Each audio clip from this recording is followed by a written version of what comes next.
Hey everyone, welcome to another adventure. Today, Audio Novel presents Police in Los Angeles by the amazing Mutter. Supporting talented authors like Mutter is what keeps these incredible stories alive. Be sure to check out their Patreon or join their Discord, links are in the description. And if you love audiobooks like this, visit my Patreon for more. Your support helps bring these stories to life. Thanks for being part of this journey. Let's dive into the story. Chapter 151, Roof Repair. Early the next morning, after enjoying Aunt Molly's carefully prepared beef burritos with avocado and tomato salsa, along with eggs and bacon, everyone set out. Hannah led the way in an F-150, followed by Walker driving a small truck loaded with building materials.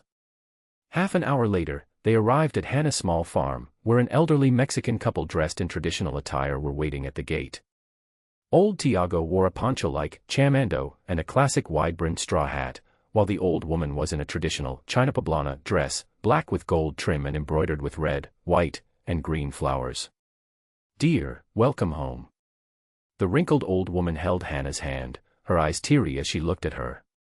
Years had passed since the little girl left, now grown into a young woman. Old Tiago stood silently beside her, a corn-cob pipe in his mouth, his eyes also slightly red. The elderly couple had been ranch workers for the Stevens family and had faithfully guarded the farm for many years, considering it their home as well. A Lexus SUV sped from afar and parked nearby. A handsome young man, looking somewhat like Walker but younger, jumped out and shouted, "Hey guys, I'm not too late, am I? I thought you weren't coming today. Get over here and help unload." Bonham, the father, handed his younger son a pair of gloves without ceremony. "Liam, you rascal. How long has it been since you came home?" Walker hugged his brother tightly. In stark contrast to his rugged brother, Liam's clean-shaven face and work clothes made him look more like a corporate professional than a cowboy. "You're the one to talk. Last time you went on a mission to the border, you were gone for 3 months. I've just been busy with my recent promotion." Liam hugged his brother back with equal force. Well, looks like we've got the best assistant district attorney around, but I'm still your big brother." The others laughed as the brothers playfully wrestled each other. "Hey, if you two still want dinner tonight, knock it off and get to work." Aunt Molly's scolding brought the brothers to a halt. Reluctantly, they gave each other a few more playful jabs before Walker obediently climbed onto the truck to start unloading. "Howdy, Hannah. Long time no see. Is this handsome guy your boyfriend?" Liam joked after hugging Hannah. "Sorry, I think you're not his type." Hannah, seemingly more familiar with Liam, playfully punched him on the shoulder. Jack extended a friendly hand. In the original series, Liam was portrayed as gay. Although Jack wasn't particularly fond of that, Liam's character was otherwise very normal and even somewhat conservative, especially regarding his family. In the original series, when Walker retreated to seek vengeance after his wife's death, it was Liam who stepped in to help the elderly Walker's care for the children, whose mother was dead and whose father was nearly absent. Perhaps in Texas, even minority groups like gays were unique compared to those elsewhere. Hannah's house was well built, a sturdy brick-and-mortar structure like the Walker's villa, designed to withstand local tornadoes and hailstorms, unlike the wooden houses typical in California. The large glass windows provided excellent lighting, and the low-sloped roof extended to offer ample open space, creating a long porch. On the porch, a few rocking chairs overlooked the cattle on the farm, perfect for leisurely enjoying food and beer, a favorite pastime for Texas cowboys. It was clear that old Tiago and his wife had maintained the house diligently. Although the wooden columns and railings on the porch had aged, they were impeccably clean, and the wooden floor remained shiny and new. The repair work focused on a section of the roof tiles, where internal structural damage had caused many of the cement tiles to fall off, leading to leaks, something beyond the elderly couple's capability to fix. With 5 men, including Jack, Walker, and Liam, it took less than half an hour to unload all the building materials. Bonham then started assigning tasks. The women were responsible for repainting the wooden doors, windows, and porch pillars, while the men gathered to plan the roof repairs. "The roof here needs reinforcing before we can retile it. Walker, you and your brother measure the dimensions to see how much needs to be removed," Bonham instructed his sons. Jack went inside to check the internal structure and then volunteered. The damaged wooden structure is about 7 or 8 square meters. I'll handle these wood pieces. Once you've removed the damaged parts, let me know the exact measurements. With all the necessary tools, circular saws, planers, sanders, and nail guns, Jack felt confident he could manage. Are you sure you can handle this alone? Bonham looked at him skeptically. He had expected Jack to just assist. If needed, Augie can help. I remodeled my kitchen and bathroom in LA myself. Jack showed photos of his enclosed kitchen and luxurious bathtub on his phone. Bonham shrugged, joking, well then, get started. I thought you city folks were all talk. Augie, go help him. Determined to impress the in-laws, Jack gave his all. If he had enough system coins, he would have upgraded his carpentry skills to master level to really wow these Texans. Although the cannibal incident earned him some gold and 2 system coins, adding to the 3 he already had, it was only enough to upgrade one proficient skill to expert level. While his carpentry skill was nearly maxed out, upgrading still required 5 system coins, so he didn't waste any. In great physical shape, Jack quickly prepared the wood for roof repair. By the time the Walker brothers had removed the damaged parts, he had efficiently prepped the materials. This kid's a good worker. Bonham praised Jack's work, running his hand over the smooth, splinter-free wood, patting Jack on the shoulder. His words were directed at the busy women. The women's side responded with laughter, probably someone joking with Hannah. Chapter 152, Another Day of Routine. Lunch was simple, with roast beef sandwiches prepared in advance by Aunt Molly. The elderly Tiago couple brought a traditional Mexican hibiscus tea, known as roselle, in some regions. The brewed tea had a beautiful ruby color, a staple in many Mexican households. It was not as tasty as the lavender tea from the previous night but was still pleasant. It was certainly better than the Dr. Pepper that Walker had casually tossed him while they were working. Jack nearly spat it out upon tasting it. The drink reminded him of cherry cola with an added hint of camphor, making it even worse, comparable to the infamous bitter herbal drink from his previous life. Seeing the Texas men enjoying it so much, Jack almost thought he was being pranked. After lunch, the women retreated to freshen up before heading to town for shopping, while the men continued working. There was a slight hiccup when Aunt Molly initially didn't want to go, preferring to spend the afternoon preparing dinner. It was only after Hannah confidently assured her that Jack could handle everything that she hesitated and agreed. Jack guessed it was probably his long list of spices he handed to Hannah that truly convinced her. After lunch, everyone took a short break before resuming work. Jack assembled the wood beams into a frame, nailed on the boards, and joined the Walker brothers on the roof. With Bonham directing from below, they quickly repaired the damaged roof lining. The brothers then laid the waterproof layer on the exterior, while Jack installed insulation inside the wooden frame. The most tiring and patience-demanding task was laying the cement tiles, which took them until 3 p.m. to complete. Wow, I thought this would take until tomorrow. Didn't expect we'd finish so early, Bonham said, leaning wearily against the truck as Augie helped him. Are you all right, old man? You've been looking a bit off lately. Maybe you should get checked out in Austin, Walker suggested while packing up. Bonham waved his hand and laughed, it's just old age catching up with me. But I did sleep well last night and felt great this morning. If this keeps up, I might join you at Twin Peaks for a beer again. Oh, come on, don't talk like that in front of Augie, Walker said dismissively. I'm 13 already. Stella had been there at my age, and it was Liam who took her, Augie protested. Hey, kid, you're dead. Don't expect me to take you anywhere fun anymore, Liam said, tackling Walker to the ground, leading to another playful scuffle. Stop it. Emily was there too at that time. Ow, you hit too hard. Liam yelped. Jack watched the playful banter with envy. Your family's bond is really admirable. You can consider us family too. Augie and Stella are almost grown up, and it's been a while since we had a baby's cries around here. You and Hannah should consider settling down here, Bonham said with a hint of nostalgia and a twinkle of slyness. Jack was taken aback, not expecting to be urged to settle down even in the USA, feeling a sudden sense of familiarity. Maybe I should visit more often with Hannah. Texans have given me a new perspective on this country, he said. You talk like you're a foreigner. Haha, it's still early. How about we go catfishing at the lake, boys?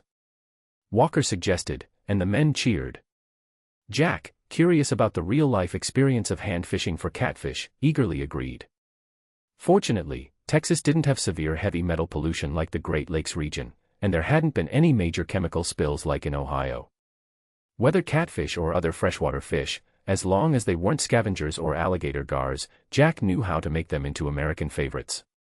Before heading out, he noticed the chicken coop on the farm, where old Tiago kept dozens of barred rock chickens.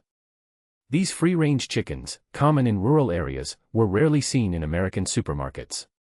He spotted a few young roosters, just the right size for cooking. Jack asked old Tiago to prepare 2 young roosters for him, planning to handle them later. Then, the group drove off to a nearby lake. The lake was actually a bend in a small river, forming a wetland area with a giant old cypress tree at the shore, its massive roots creating a mini ecosystem. Catfish liked hiding in the muddy holes among the roots, and Walker and Liam, wearing thick rubber gloves, jumped into the water to lure them out. Bonham relaxed nearby, fishing with bait. Within half an hour, he caught a sizable fish, slowly reeling it in. Jack and Augie excitedly grabbed nets, watching the water intently.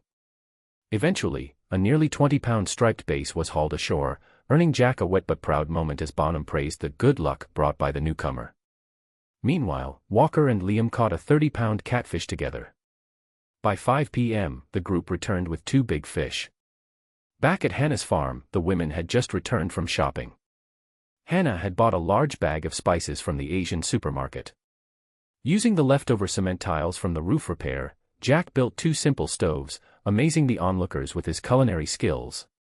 He glazed the 2 cleaned barred rock chickens with syrup, deep-fried them until golden, then slow-cooked them in a large pot with western herbs substituting for missing spices. He created a dish akin to Texas-style braised chicken, amusing himself with the cultural pun only he understood. Using half of the 30-pound catfish, he made thick fillets, lightly marinated them, fried them, and paired them with German sauerkraut and Mexican peppers, creating a unique Western-style fish stew. Lastly, Jack achieved a culinary feat by making a whole 18-pound striped bass into a complete squirrel fish. Aunt Molly had to drive home and search the attic for a platter big enough to hold it. Chapter 153, Worship and the Victory Goddess Statue Holding a Gold Nugget. There is a saying in Texas, everything is bigger in Texas, and everything here is indeed big, from the size of the steaks and the portion of fries to the pickup trucks and wide-brimmed cowboy hats, as well as the shopping tax rebates and even the figures of the girls. When everyone present witnessed Jack complete this extremely difficult and oversized, tomato sea base, they couldn't help but exclaim in surprise. Walker's 2 children were so excited that they picked up their phones and took pictures of the dish from every angle. Bonham, who was grilling an oversized tomahawk steak nearby, held his chin and stared at the fish for a moment before declaring, "I think this dish should be called Texas Base." Jack's Texas roast chicken, though tasty, is just too small. Jack couldn't help but laugh. He wasn't sure if this counted as an accidental success. As night fell, the Walker brothers lit a bonfire in the open space. Augie, a young man with a musical talent, played and sang a southern country ballad that Jack had never heard before, but he had to admit that Hannah's expensive guitar was definitely a perfect gift. After 2 large glasses of beer, Walker pulled his wife Emily to the dance floor to perform a sultry country waltz, followed by Bonham dancing a traditional 2-step with Aunt Molly. Then Stella was pulled into the dance by her uncle Liam, and finally Hannah and Jack. Jack really couldn't dance, but thanks to the attributes given by the system, he gradually got the hang of it. Initially, he was just mechanically following Hannah's rhythm, but then he started to relax and move freely, even mimicking Walker's moves by holding Hannah's waist with one hand and performing a dip. After a few dances, everyone still felt unsatisfied. At Walker's suggestion, they paired up and started square dancing, with Augie playing and calling out the steps. This style of country square dance, which Jack had only seen in old Western movies, incorporated many elements of English court dances, making it particularly interesting. "I already regret not having the girls wear puffy skirts," Aunt Molly lamented. They played together until late at night, only stopping when the 2 children began to fall asleep. In the morning, Jack, following Aunt Molly's example, made burritos with the leftover steak from last night and fried some eggs. The bell at the door chimed as Hannah, dressed in sportswear and covered in morning dew, returned from her run, holding a bouquet of freshly picked wildflowers. "Coffee or milk?" "Liam brought us fresh milk when he returned to town," Jack asked without turning around. Hannah didn't say anything, just walked up behind him and wrapped her arms around his waist. "What's wrong, honey?" Jack asked, finding it strange since she was fine when she left. "Nothing, I just think living here forever wouldn't be so bad. I could try to buy back the ranch," Hannah murmured, resting her head on his back. Jack put down the spatula, turned around, and lifted her onto the small table. "And then have a bunch of kids and send them to the Walkers while we go out and have fun." Hannah's eyes widened in a cute, surprised expression. "You've thought about this too?" Jack kissed her lightly on the lips. "I have to admit, it only took the Walker family one day to make me fall in love with life on a Texas ranch. But I want to buy back your family's ranch with my own money so that it will be ours together," Hannah said, blushing as Jack's hand roamed over her sensitive skin. "That would take a long time. With your salary at the FBI, we'd be better off waiting for the 50-year lease to expire." "By then, we'd be too old to have kids," Jack said angrily. "Can't you have a little faith in me? I just made a big score." "Robbing a bank wouldn't make money faster," Jack retorted. Hannah's mischievous side flared up. Her eyes brightened, and she covered his wandering hand. "Why don't we become like Bonnie and Clyde and rob a lot of money? And get shot up like Swiss cheese by Walker?" Jack rolled his eyes. Historically, Bonnie and Clyde were the most famous outlaw couple in Texas, and arguably all of America. They were gunned down by Texas Rangers on a highway in Louisiana. Their story was made into a movie by Hollywood in 1967, becoming a classic cultural symbol. The Stevens family cemetery was in a grove on the farm. Old but not dilapidated, old Tiago and his wife kept the farm and the cemetery in pristine condition, with the promise that they would be buried there after their deaths. Hannah placed the bouquet in front of a gravestone, clasped her hands, and prayed silently. Jack stood beside her without saying a word, feeling more and more connected to this world. Surprisingly, he didn't mind this feeling. After paying respects to Hannah's parents, they returned to the farm. Hannah helped the Tiagos with some farm work, while Jack repaired some farm machinery. Eventually, he took out his phone and ordered a unique three-wheeled vehicle online. This vehicle, simple and sturdy, was perfect for small farms. Jack believed old Tiago would like it. After lunch, they drove to the Walker's ranch and saw the two kids excitedly preparing for the evening's campout. Jack felt there wasn't much he could help with. He found a piece of walnut wood in their firewood pile, borrowed a hammer and chisel from Bonham, and started carving on the porch. Initially, he just wanted to make a wooden base for the natural gold nugget, but he found it too simple and boring. So, he decided to carve a victory goddess statue lifting the gold nugget. He placed the gold nugget where the torch should be, creating an image of the victory goddess lifting the nugget with one hand while rolling up her sleeves. The goddess's face looked like a cartoon version of Hannah, with a defiant expression, making Bonham shake his head in amusement. "This natural gold nugget is quite valuable. At an auction, it could fetch 1.5 to 2 times the price of pure gold of the same weight," Bonham remarked. Chapter 154, Camping Armadillo and Gunshots. Hannah came over and leaned on Jack's back, happily watching him meticulously complete the final details, occasionally leaving a kiss mark on his face with a smacking sound. Bonham shook his head and went to find Aunt Molly. In the afternoon, everyone got ready to leave. Walker drove his F-150 loaded with a grill, tents, and other camping gear. Emily drove a Subaru Forester 4WD SUV with the two kids, and lastly, Jack followed in his Firebird. Waving goodbye to the elderly couple, the three vehicles sped towards the southwestern desert. Perhaps because Emily's car was trailing behind, Walker slowed his speed slightly, but still maintained nearly 90 miles per hour for almost 4 hours. In an open field, the three vehicles finally stopped. "Let's camp here tonight. Emily's supply point is just ahead. There's no drone patrol here at night, it's a commonly used route for immigrants," Walker said as he got out of the car, pointing to a spot not far away. They were on a slightly elevated area, which could be called a small hill. The spot Walker pointed to was less than a kilometer from the hilltop, where the terrain descended into a gentle slope. At the bottom of the slope, a faint trail could be seen, clearly worn down by foot traffic. "We've set up 3 supply points on the surrounding hills, each with 20 barrels of drinking water and some food," Emily explained, pointing to 3 locations. "We come by every week to collect the empty barrels and replenish the water and food. The funds come from donations," she added. Illegal immigrants from Mexico were a backbone of the booming economy of the Lone Star State. Ranchers welcomed these cheap laborers. As long as these illegal immigrants worked diligently on the ranches, they could apply for legal status after a certain period, which was a mutually beneficial arrangement. At least, that's how it was ideally portrayed. They start from Mexico and walk almost 30 kilometers to avoid detection. Every year, weak children and women die in this desert. This is all we can do to help, Emily said with a hint of helplessness. This place is too dangerous. Do you come alone every time? Hannah asked, worried. Emily smiled reassuringly. Jerry always accompanies me. She should be here soon.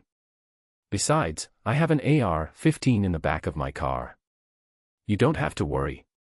Hannah's expression turned a bit strange. Is that Jerry who owns the bar? Your rival in love? She's still single. Emily laughed and playfully tapped Hannah. Jerry is a mutual friend. Walker has always been faithful to me. Don't talk nonsense.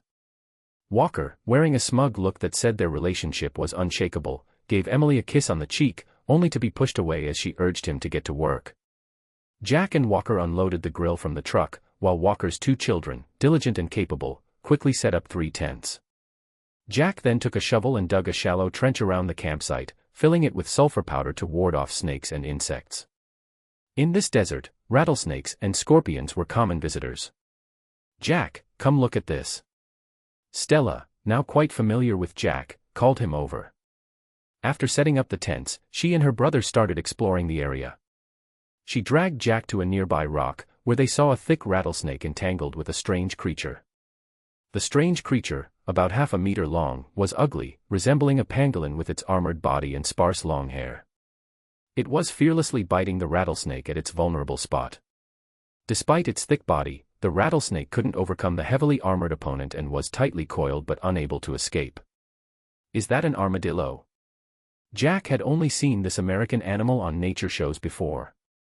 He knew they could roll into a ball when threatened but was surprised to see one taking on a rattlesnake.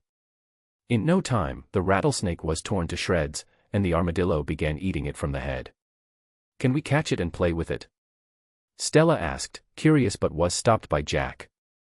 If I remember correctly, armadillos can carry the leprosy virus, Jack said, taking out his phone to capture the scene. It was rare to see this ancient beast, documented in the ancient Chinese texts like the Shanhai Jing, in person, especially in broad daylight. He wondered how ancient people recorded such a New World creature. Bats, armadillos, and longhorn cattle were Texas iconic animals. Jack was surprised to encounter one so soon. While bats weren't much to look at, he was eager to see a longhorn, famous for its enormous horns that could reach over 3 meters and reputed to taste good. Returning to the campsite with the curious children, they found another pickup had arrived. A woman, distinct in style from Emily, was chatting with everyone. This was Jerry, the bar owner Emily had mentioned. She also had long blonde hair, but compared to Emily's gentle demeanor, Jerry had a wilder vibe. After brief introductions, the men and boys were sent off to start the fire and cook meat, while the women and girls laughed and headed to the supply points with their provisions. Augie, bored, put on his headphones and went into his tent to listen to music. Jack and Walker lit the grill fire and started chatting. Can you tell me about your experience in New Mexico? Walker asked with a smile. Jack raised an eyebrow. What do you know? There aren't many secrets within law enforcement circles. Some rumors have spread. They say an FBI agent encountered cannibals in the woods and discovered a gold mine, Walker said. Jack laughed. You guessed it from the natural gold nugget, right?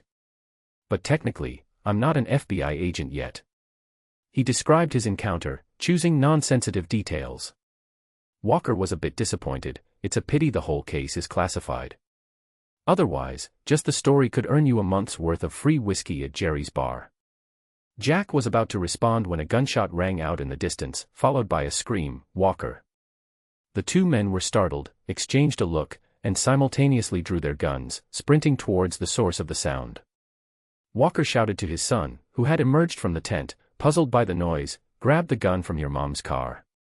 Augie nodded quickly, opened the Subaru's trunk, and slung an AR-15 over his shoulder, hurrying to follow.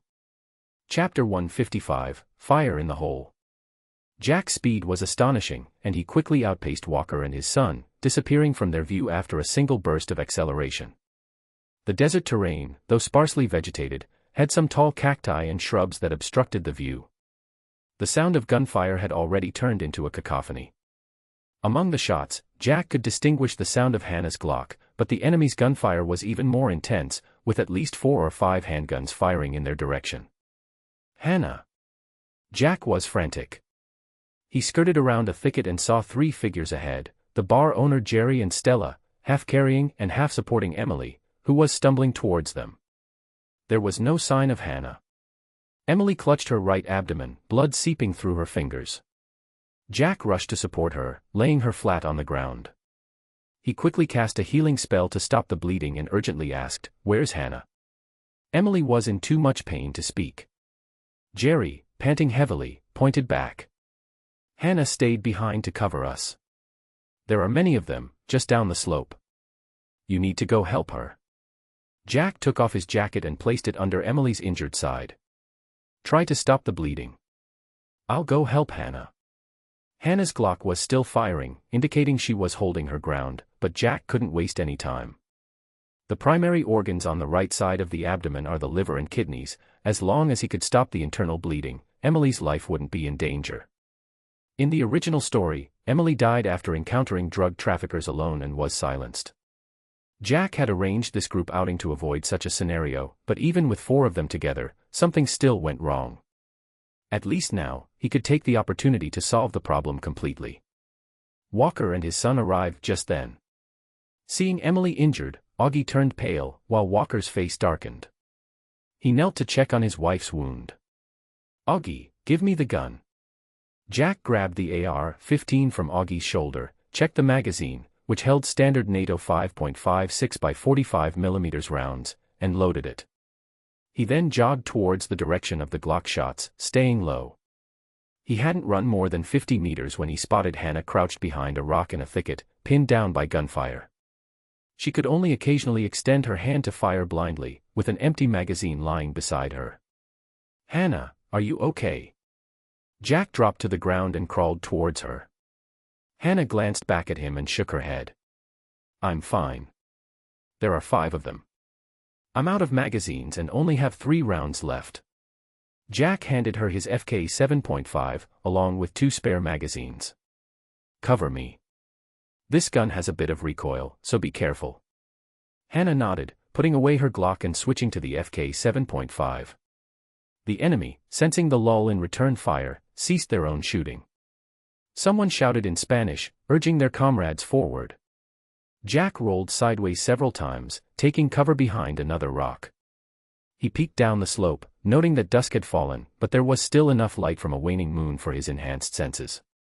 About 200 meters away, on the foot-worn trail, he saw a Toyota pickup with 2 men retrieving rifles from the truck bed, likely to provide cover for their comrades. Closer, about 100 meters away, 3 men with handguns were nervously peeking from behind rocks. Holding his breath, Jack aimed at one of the 2 men by the truck, who was loading his rifle with the muzzle pointing up, and squeezed the trigger steadily. With a scream, the man clutched his waist and fell, dropping his rifle. However, he was quick to crawl behind the truck's tire for cover. "Damn it," Jack cursed silently. Although he had used iron sights, it wasn't entirely his fault. The rifle's inaccuracy reminded him of issues with older models like the Chinese Type 88 sniper rifle. The other man by the truck didn't return fire immediately. Instead, he quickly hid behind the engine block, not daring to show even a bit of himself. Meanwhile, Hannah's FK 7.5 roared, its deep, powerful shots a stark contrast to the Glock's clatter. Her first shot hit him and partially exposed, dropping him instantly. Several more shots followed, tearing his body apart. At this range, the 7.5 mm round's devastating power was undeniable. The men didn't even manage a full scream before going silent. The remaining enemies panicked. They had initially thought the lone Glock was out of ammo. But within minutes, another rifle and a new, intimidating gun sound had joined the fray. As Hannah suppressed the nearer enemies, Jack aimed at the pickup's tires, firing 4 shots that hit their mark, flattening 2 tires. Since they were already here, he decided none of the assailants should escape. The tide had turned. Hannah's FK 7.5 kept the 2 remaining foes pinned down. Jack, Seeing no movement from the men behind the truck, scanned the surroundings with his peripheral vision. He picked up an egg-sized rock from the ground and dashed forward. His AR-15 had no spare magazines, so Jack couldn't waste ammunition. Staying low, he counted Hannah's shots, and when she shouted, "Reloading," he darted behind a large rock. He wasn't sure of the world record for the 100-meter dash, but in less than 10 seconds, he had covered nearly 80 meters, crouching all the way. Now, he was within 20 meters of the nearest enemies. Estimating the distance and direction in his mind, Jack hurled the rock backwards and shouted, "Fire in the hole." The sudden yell and the sound of the rock hitting the ground startled the two men, who screamed and started running. In the next second, Jack emerged from behind the rock and fired twice, hitting one in the head and the other in the back. He walked over to the men he had shot in the back and delivered a final, fatal shot. "Come out or I'll come for you," Jack shouted, standing by the pickup and addressing the two hiding on the other side. Chapter 156, For the Safety of the Family. Suddenly, the roar of an engine sounded in the distance. Walker's Ford Raptor F-150 charged down the other side of the hill, circled to the other side of the pickup, and drifted, its headlights shining directly at the two people hiding behind the vehicle. "Texas Rangers, drop your weapons, you're under arrest." As Walker shouted angrily, Jack quickly walked 2 steps forward, circling around the front of the car. He discovered that the short person was actually a red-haired woman, who had already dropped her rifle and was kneeling on the ground, trembling and sobbing uncontrollably out of fear and tension. "Stan Morrison, damn it, is it really you?" Walker got out of the car, pointing his gun at the injured man who was leaning against the front wheel, clutching his waist and turning his head away. Walker's voice was filled with anger and disbelief. Recognizing Walker, the injured man finally stopped playing possum and slowly turned his head, his eyes full of despair. "Yes, Cody, it's me, old friend. I never expected to meet you here." This 60-something man with triangular brown eyes had always been a big shot in Walker's mind. With the situation now under control, it was time for some cinematic dialogue. Jack walked over to Walker's side, keeping his gun pointed at the man and woman on the ground, ready to watch the show. "So, what do you plan to do? Send me to the police station or what?" Stan Morrison seemed indifferent. Walker took 2 steps forward, forcefully pulling a plastic bucket from the pickup's bed. He drew a knife from his leg and stabbed it into one of the tightly wrapped packages. Jack glanced at the grayish-white powder that spilled out, and the pungent smell hit his nose. It was unmistakably cocaine. Stan Morrison, head of public safety, and running for district attorney. Drug trafficking. Are you serious? Did you lose your mind? Jack raised an eyebrow. If he remembered correctly, the Texas Rangers were part of the Department of Public Safety, which meant this guy was Walker's boss's boss. "I swore an oath to you the day I joined the Rangers." Walker lowered his gun and paced back and forth in front of Stan, clearly agitated. "I was just trying to make some retirement money by distributing the drugs we confiscated," Stan explained. "And then these Northern Country gangs got wind of our operation and wanted to continue it. You know how hard it is to climb out of the abyss, right? You guys did such a great job that they suffered heavy losses. So you, this damned old bastard, came to deliver the goods yourself to ensure their deals went smoothly." Walker grabbed Stan by the collar and yanked him up from the ground. "This route is known only to us Rangers. You've been eating Molly's stewed beef at our house, getting the route details for me to safely transport cocaine from Mexico." Before he could finish speaking, it looked like Walker was about to strangle him. Jack quickly interrupted. "How's Emily doing?" Mentioning his wife, Walker's agitated emotions calmed down a bit. "She's fine. The bullet passed through cleanly, didn't hit any organs. Jerry has already stopped the bleeding." "But you," Walker turned back to Stan, grabbing his collar and forcing him to make eye contact. "Stan. Look me in the eye. Emily and Stella recognized you, right? You're an old friend of our family. How many years has it been? 30. 40. You watched Stella and Augie be born. You officiated my and Emily's wedding. You come to our house every month for your favorite beef stew, playing with the kids. And now you shoot at them. How could you do that, you bastard?" Before he finished speaking, Walker holstered his gun and punched Stan heavily in the face. Stan didn't dare to fight back, leaning helplessly against the pickup, raising one hand to shield himself. Jack sensed something was off. Seeing Stan using his left hand, which had been clutching his wound, to defend himself, while his right hand stayed in his pocket, Jack quickly pushed Walker aside, grabbed Stan's right wrist, and twisted it hard, making him scream in pain. From Stan's pocket, Jack pulled out a phone with a half-written message intended for the local emergency center. "I am Stan Morrison from the Department of Public Safety, kidnapped by Texas Ranger Cody Walker." Jack tossed the phone to Walker, sneering, and then shifted his gun to the red-haired woman who had been pretending to be scared and crying but was actually trying to retrieve a gun from her boot. He shot her in the head. As her body fell, a small revolver dropped from her hand. Poor acting had been her downfall, as she'd been crying without real tears. At this moment, Emily's Subaru stopped not far away. Hannah got out, looked back at the two kids, and said, "Take care of your mother and don't get out of the car." She then ran to Jack's side, recognizing Stan Morrison. They dropped a box of drugs, and Stella saw it. This bastard shot at her, and Emily got hurt protecting Stella. Stella jumped out of the car, rushing to Stan, and kicked him hard in the knee. "Fuck you, I even thought about pretending I didn't see anything for a moment.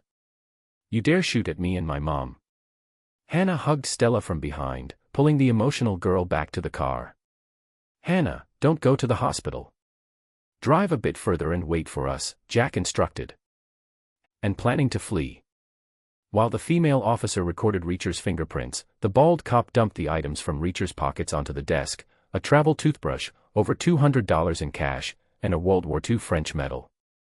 "Who carries these things around? Do you have friends or a girlfriend in town?" The chief, frustrated by Reacher's silence, was losing patience. "What are you here for? Don't want to talk? Maybe some time in the holding cell will change your mind." Finley, barely containing his anger, asked, "How exactly will that change his mind?" "By explaining his 5th and 14th Amendment rights and hoping he waives them voluntarily." The chief nodded, confused. "Yeah." Jack almost laughed out loud. These local cops were truly incompetent. Reacher had been silent since his arrest, exercising his rights under the 5th and 14th Amendments, which include due process. Simply put, I have the right to remain silent. As long as Reacher didn't disobey orders, the cops couldn't use their broad, discretionary powers. Those two cops were tense purely because of Reacher's imposing physique. Jack bet that Reacher had fully complied when they arrested him in the diner, silently raising his hands. From Finley's perspective, Reacher was either a seasoned criminal familiar with legal procedures or a fellow officer. "Let me handle this. Take him to the meeting room. I'll be there after I process this guy." Following Finley's order, the two cops escorted Reacher away. Jack, using his heightened senses, heard the bald cop mutter "Boston whore" under his breath, meaning everyone present probably heard it too. Jack glanced at the photos of the police staff on the wall: a chief, a detective, and 3 officers. All 5 were present, seemingly split into several factions. The chief, seeing Finley taking over, returned to his office. "And what's this guy's story?" the female officer asked, looking at Jack. "Record his details first." "He's wanted," Finley said uncertainly. Jack began acting, pressing his fingers on the fingerprint scanner while winking at the female officer. "My cousin is a man of integrity." The search took some time. The female officer opened a file on the computer, reading aloud: "Jack Tavler, 22, birthplace, suspected of financial fraud. You're a con man targeting elderly women." The officer's eyes widened in disbelief. Given his looks, why not con wealthy women for money and companionship? Why target elderly women? Did he have some special fetish? Jack was equally shocked. Justin had clearly taken advantage of the situation, retaliating because of Chris's injury. Chapter 162, Observing the Interrogation. "I'm just an insurance salesman," Jack weakly defended himself, feeling a mix of amusement and frustration. Justin was becoming more and more like a normal person, even learning to play pranks. The female officer's impression of the men in front of her plummeted. Selling retirement insurance to elderly women in their 60s and 70s. "You know, the number of centenarians in our country is increasing, and abuse in nursing homes is rampant," Jack began to ramble seriously. The female officer glared at him and turned to ask Finley, "Should I lock him up in the holding cell?" Finley shook his head. I still have some questions. Leave him to me. He took the printed file from the female officer and led Jack to the meeting room. This small town's police station didn't have a dedicated interrogation room, only 2 meeting rooms separated by wooden walls. Finley opened the smaller room, led Jack inside, and motioned towards the partition, indicating he could listen in here. Then he took the file next door. Sure enough, as Jack sat in the chair, he clearly heard the door opening and closing in the next room, followed by Finley's self-introduction. I'm Detective Oscar Finley. I'll be asking you some questions. I know you've been informed of your rights, so you know you're not obliged to answer. The only response to his awkward introduction was silence. Finley snorted lightly and continued. The body was found in the bushes by the highway, near an overpass, covered by a flattened cardboard box. The victim was shot in the head while running, had no identification, and our coroner is verifying the identity through fingerprints. Long-distance shot, 9 by 39 mm bullet, no shell casings found.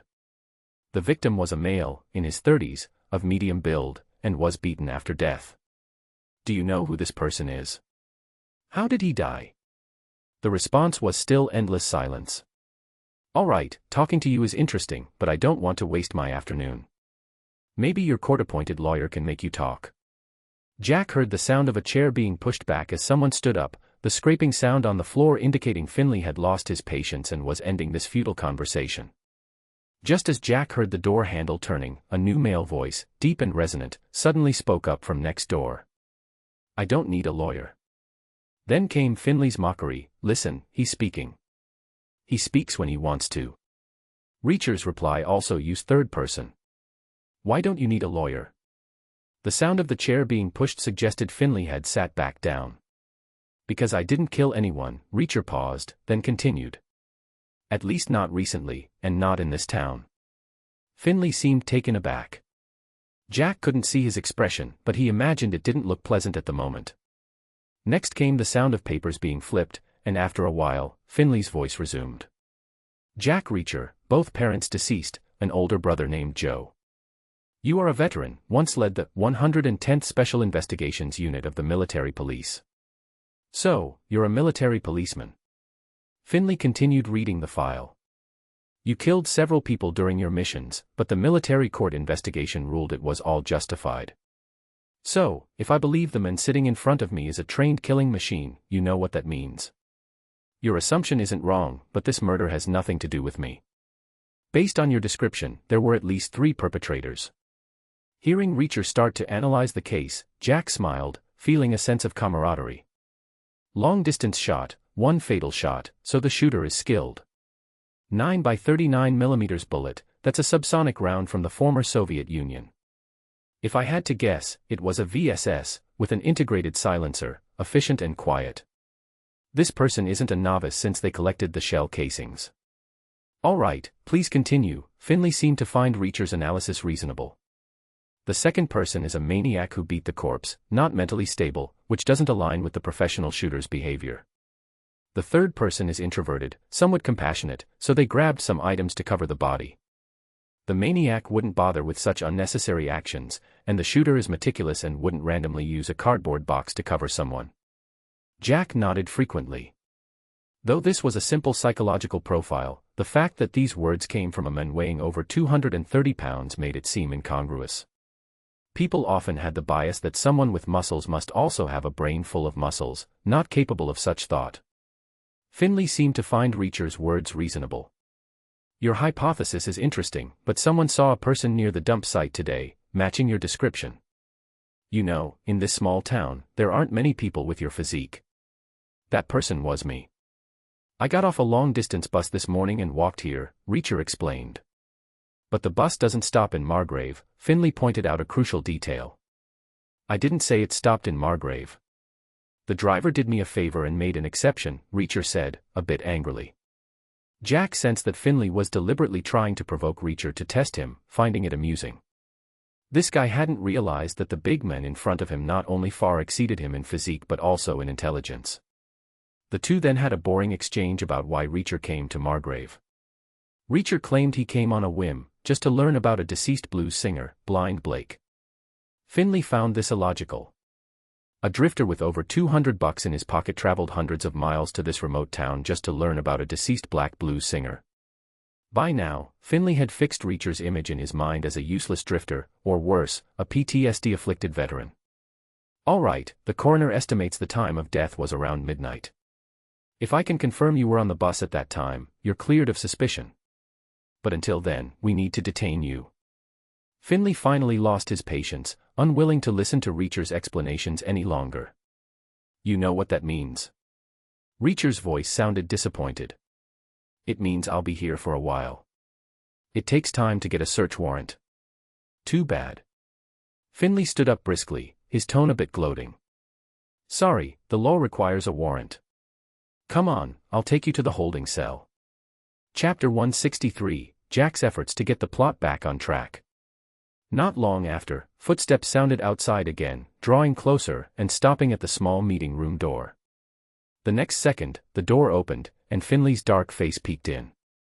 Tell me, is that Hulk the killer? Why are you investigating him?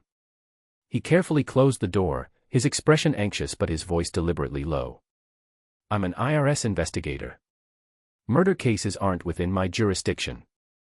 I approached him because of another, more important case. Jack wore a mysterious smile that said nothing more. What could be more important than a murder case? Do you know how many years it's been since there's been a murder in this town? Seeing Jack unmoved, clearly unwilling to say anything, Finley's face grew even darker. To you, it's just one body.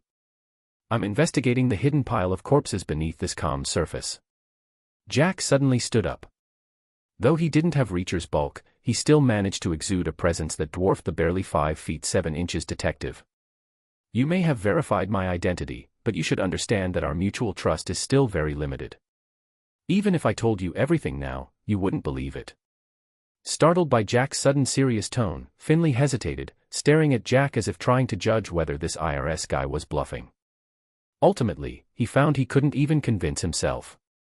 He'd been in this small town for a while, and no matter how much he pretended to just be coasting, something about this situation felt off. Jack wasn't just scaremongering. Can you at least tell me what this word and phone number mean? We found it in the dead man's shoe. Finley took out an evidence bag with a small note inside. The note read pluribus and a string of numbers. Jack knew that according to the original plot, the police would find 2 bodies near the overpass, one of them being Reacher's brother, Joe Reacher. This note was supposed to be in Joe's shoe. Last night, the Wolf brothers followed Joe as instructed. Joe had been meeting the deceased when they were ambushed.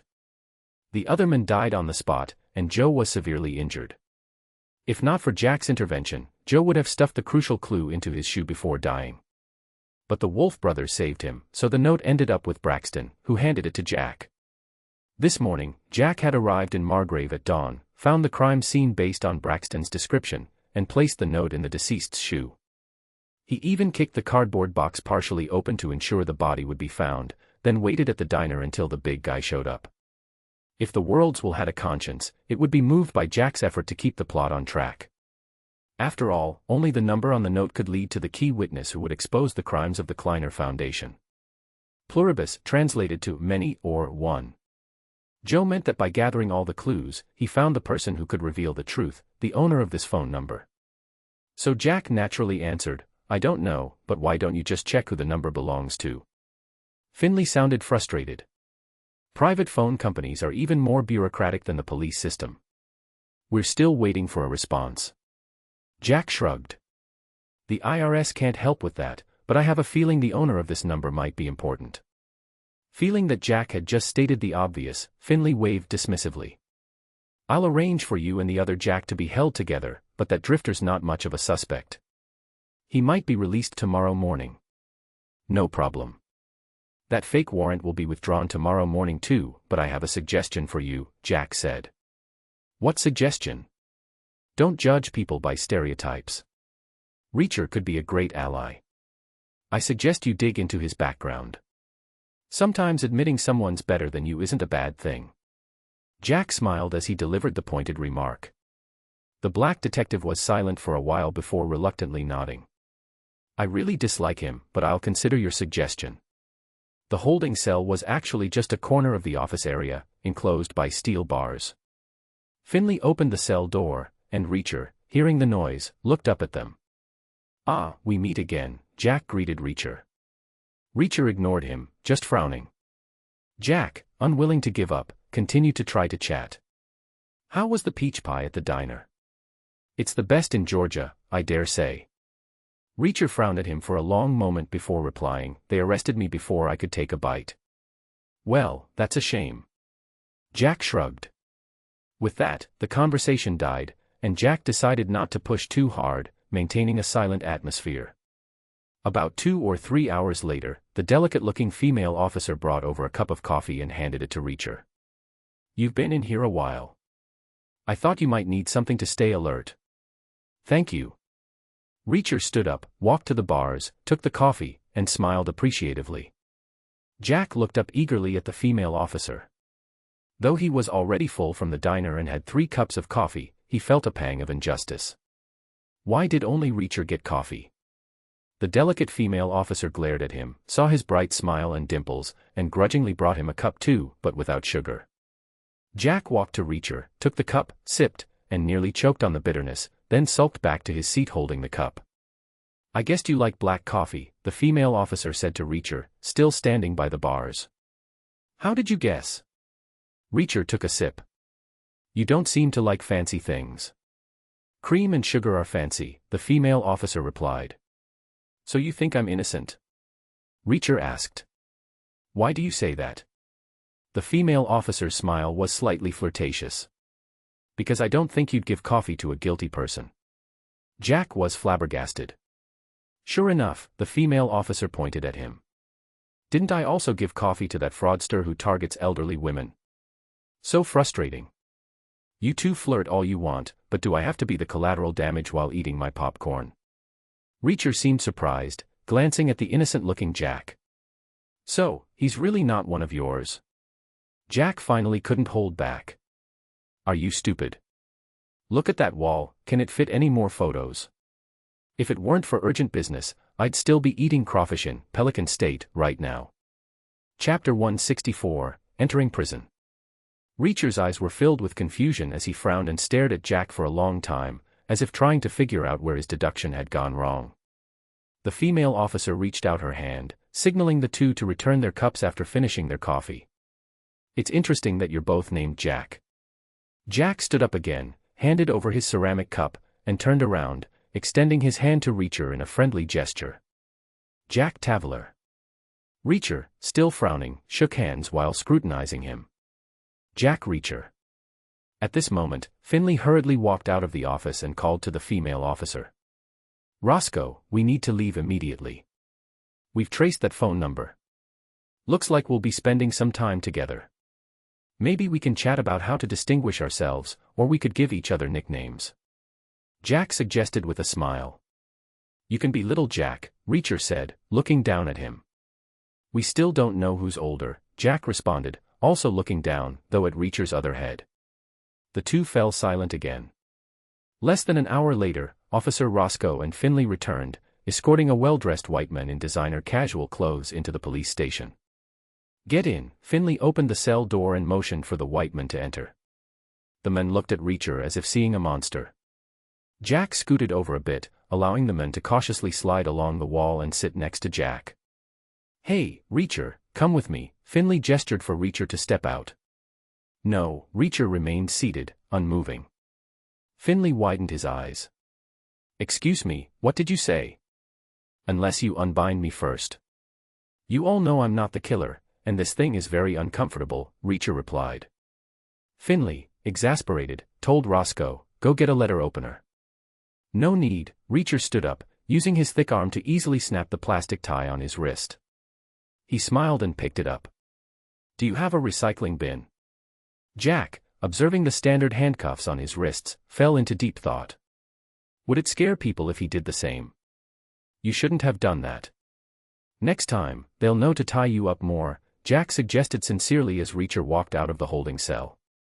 "No need, I have larger handcuffs in my safe," Finley replied, closing the iron door behind him and leading Reacher into his office. At first, it was quiet inside, but soon the two started arguing loudly. Finley opened his office door and yelled, "Stevenson, get to my office." The young officer, who had been restless since seeing the well-dressed white man brought in, entered Finley's office with his head down. Less than 5 minutes later, he came out, his face pale, and the argument inside the office grew louder. Finally, Finley stormed out, saying, "You can see I just quit smoking, but you don't know what I'm doing." Reacher, equally frustrated, followed him, pressing, "You're out of line. Someone confessed, and I helped you." "You helped me." Finley pointed a finger at him. "You seem confused. Your shabby appearance, unemployed status, and vagrant lifestyle all indicate you're no longer a cop. Chief Morrison wants you detained until we can confirm you were indeed on the bus at the time of the incident." He turned to Roscoe and ordered, "Notify the county jail to transfer these three. They'll be temporarily held until we solve the case." This time, Reacher was put in larger handcuffs, receiving the same treatment as the other two. After a long wait, a prison bus arrived at the station. Before being taken out, Reacher told Roscoe, "Take his watch." He was referring to the new white man. Jack added, "And his ring, or it will be stolen within 5 minutes in prison." Roscoe gave the two a surprised look. "It was nice chatting with you earlier," Reacher earnestly thanked Roscoe. The female officer removed the man's watch and ring, looking at Reacher with a complex expression. Jack rolled his eyes internally. These two might as well get married on the spot. No wonder they're the main characters, they hit it off so quickly. The empty prison bus had only 3 passengers. Jack watched the sunset, feeling melancholy. He had sacrificed so much to help Hannah get revenge. If he were still an ordinary person, entering an American prison like this out of the blue might really end badly. "Thank you for reminding them about the watch and ring. My name is Paul Herberg." The white man finally mustered the courage to stutter his thanks. "Shut up, you ruined my journey," Reacher glared at him, making his courage evaporate instantly. "So, why were you arrested?" Jack patted Paul's shoulder from the back seat.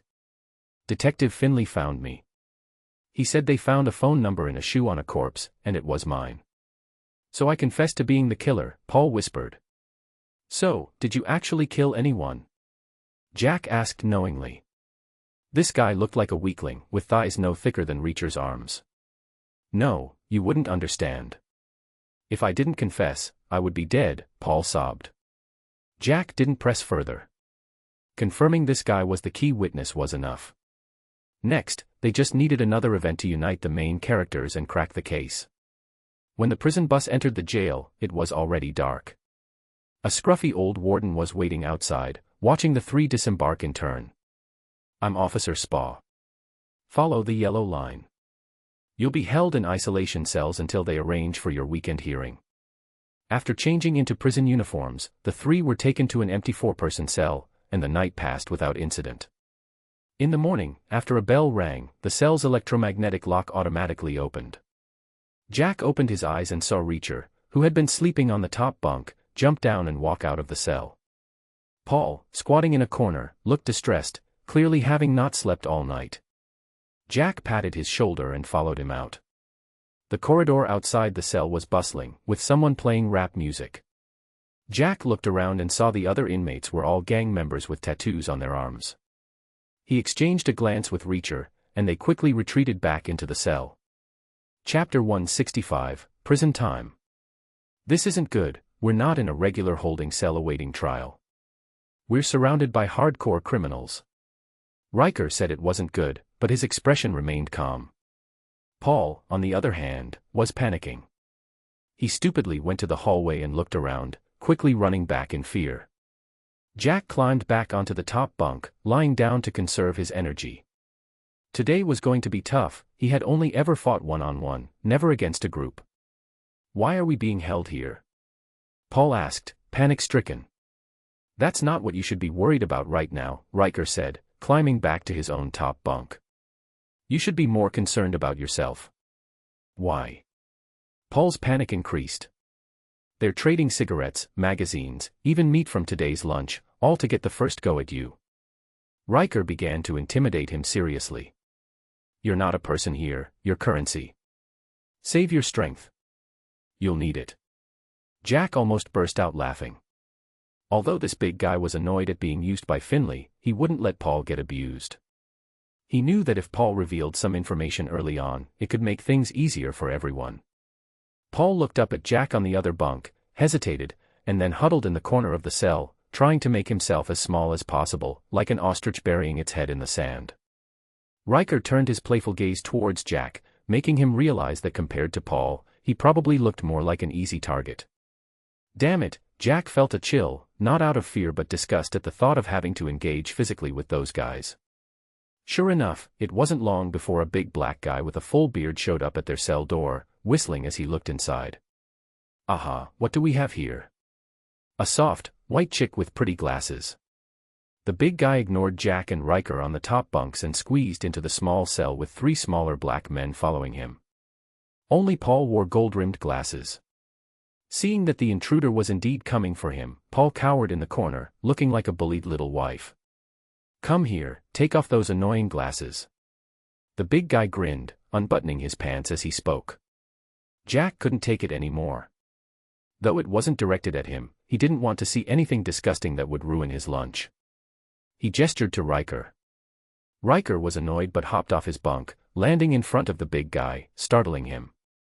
Wow, look at this big gorilla. What do you want? The big guy stepped forward, egged on by his followers. I'm giving you a choice, you fat pig. Leave now, or I'll have them carry you out. Riker unleashed his full aura, glaring down at the big guy with immense pressure. I'll count to 3. 1. Bastard, do you know who you're talking to? The big guy was visibly shaken but still blustering. 2. Before he could say 3, Riker headbutted the big guy, stunning him. He then slammed his head against the bed frame and delivered 2 brutal elbow strikes to his ear. The big guy had no resistance and was knocked out in less than 2 seconds. Many people believe that large guys are strong but slow. Riker's swift attack proved that this was just a misconception. Jack, having sparred with Chris many times, knew that while they were similar in size and weight, Chris couldn't match Riker in hand-to-hand combat. Jack even believed that if he and Riker were confined to a small space without using healing magic, he'd be the one to fall. Paul, cowering in the corner, was stunned by Riker's lightning-fast strikes, shaking and breathing heavily. Now, get out of my cell. Riker casually took a pair of punk sunglasses from one of the big guy's followers, wiped them, and put them on. Take this fat pig with you. The 3 followers hurriedly carried the unconscious big guy away. Want to get some sun? Riker asked his cellmates, pushing up his sunglasses. Let's go. It's too smelly in here. Jack jumped down, pulling Paul out of the corner and placing him between them. Despite being a law-abiding citizen in his previous life and never having seen the inside of a prison, Jack had heard about a certain celebrity who spent their days sewing in jail. Compared to that, American prisons seemed much freer. Since this wasn't a private prison, the yard was quite busy during exercise time. There was a simple basketball court where a group of black men were playing. The 3 sat on the sidelines, leisurely passing the time. Stay away from me. I'm not interested in your mouth skills, Riker said to Paul, who was huddling close to him. He'll protect you, trust me. Jack ignored Riker's glare and patted Paul. Thank you both.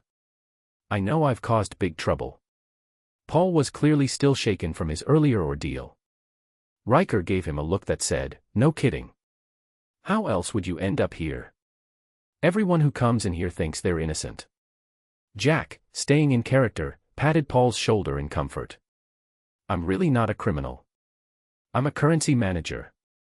I was forced to use some financial tricks. I was coerced. Paul was getting agitated. Riker pretended not to care but was actually trying to coax more information out of him. I know everyone says that when they get caught. But I really was forced. Seeing the disbelief on their faces, Paul got anxious. They made it clear that if I caused them any trouble, you'd be dead meat. Jack prompted. I wish it were that simple. My boss said if I messed up their plan, they'd nail me to a wall, cut off my balls, make me eat them, and then make me watch my wife and kids bleed to death. Jack and Riker exchanged glances, ignoring Paul. They noticed another group of men, more numerous and even more vicious-looking, eyeing them from a distance. Chapter 166, Jack's hardcore fight. Need to use the bathroom.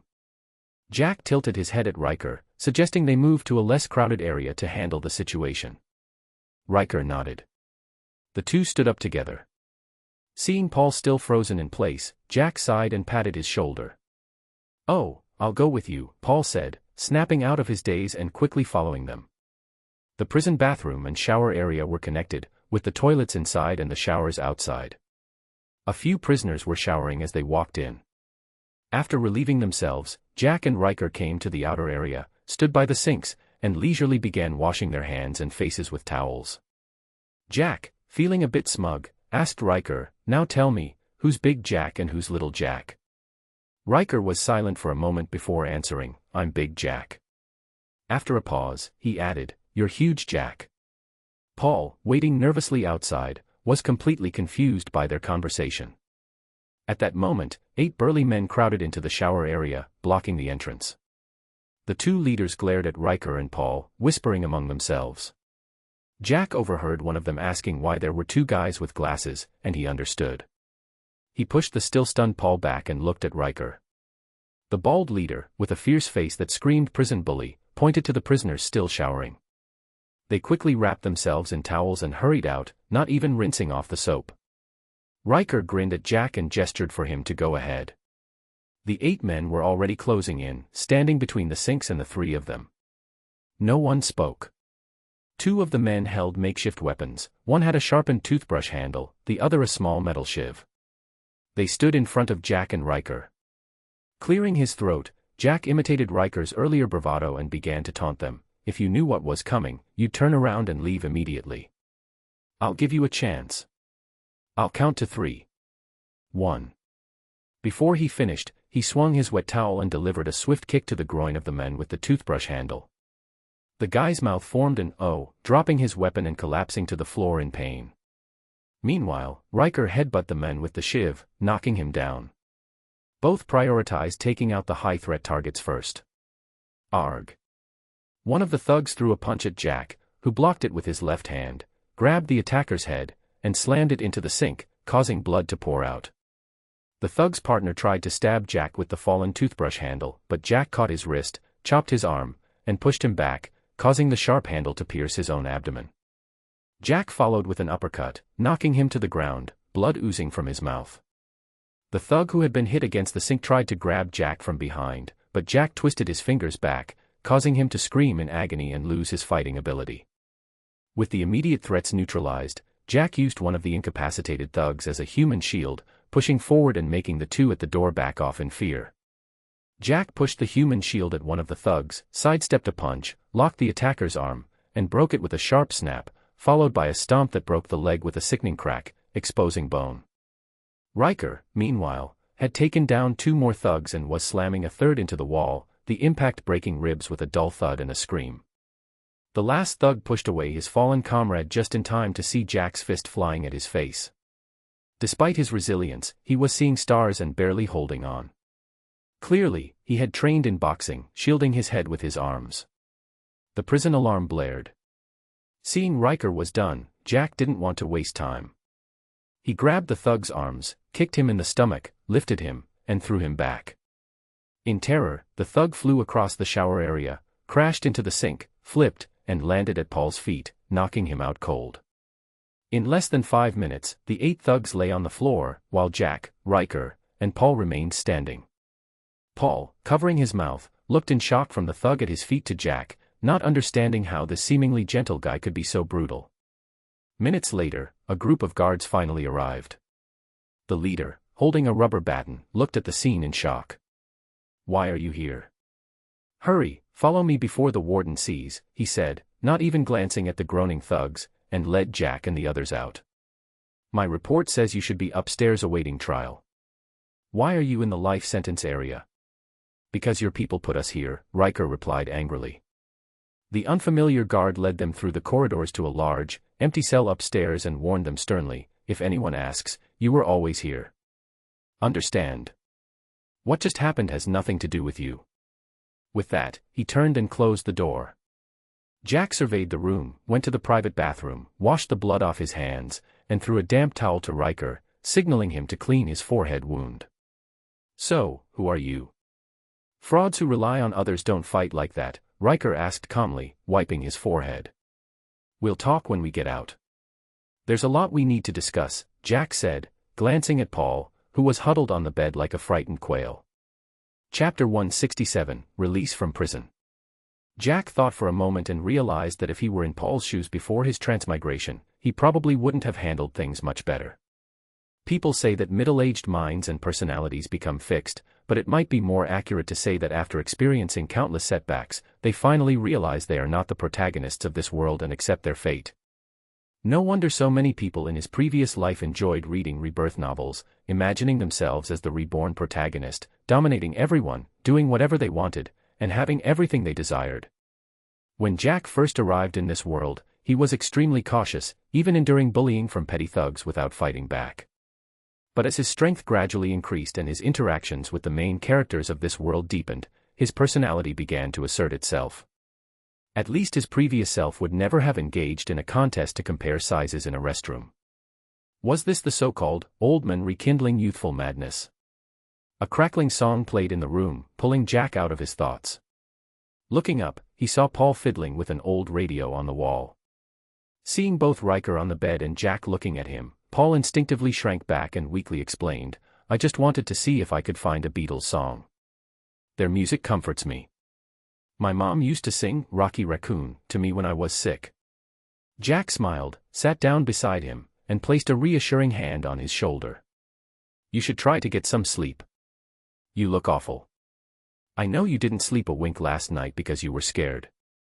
He had also heard Rocky Raccoon, a song about a bizarre Western story. The character Rocket Raccoon from Marvel's Guardians of the Galaxy was a tribute to this song. "That's because I saw you break someone's bones and gouge out another man's eyes," Paul said, still visibly shaken. Riker, unfazed, got up from the bed. "They started it. If I get out, they might kill me," Paul continued from where he left off, but was interrupted by a guard's knock. Riker walked to the door, took 3 meal trays from the small window at the bottom, and handed them to Jack and Paul. The trays contained a sandwich and a small portion of beans as a side dish. Riker began devouring his meal, and Jack wasn't far behind. They had missed dinner the night before and had worked up an appetite from their earlier exertion.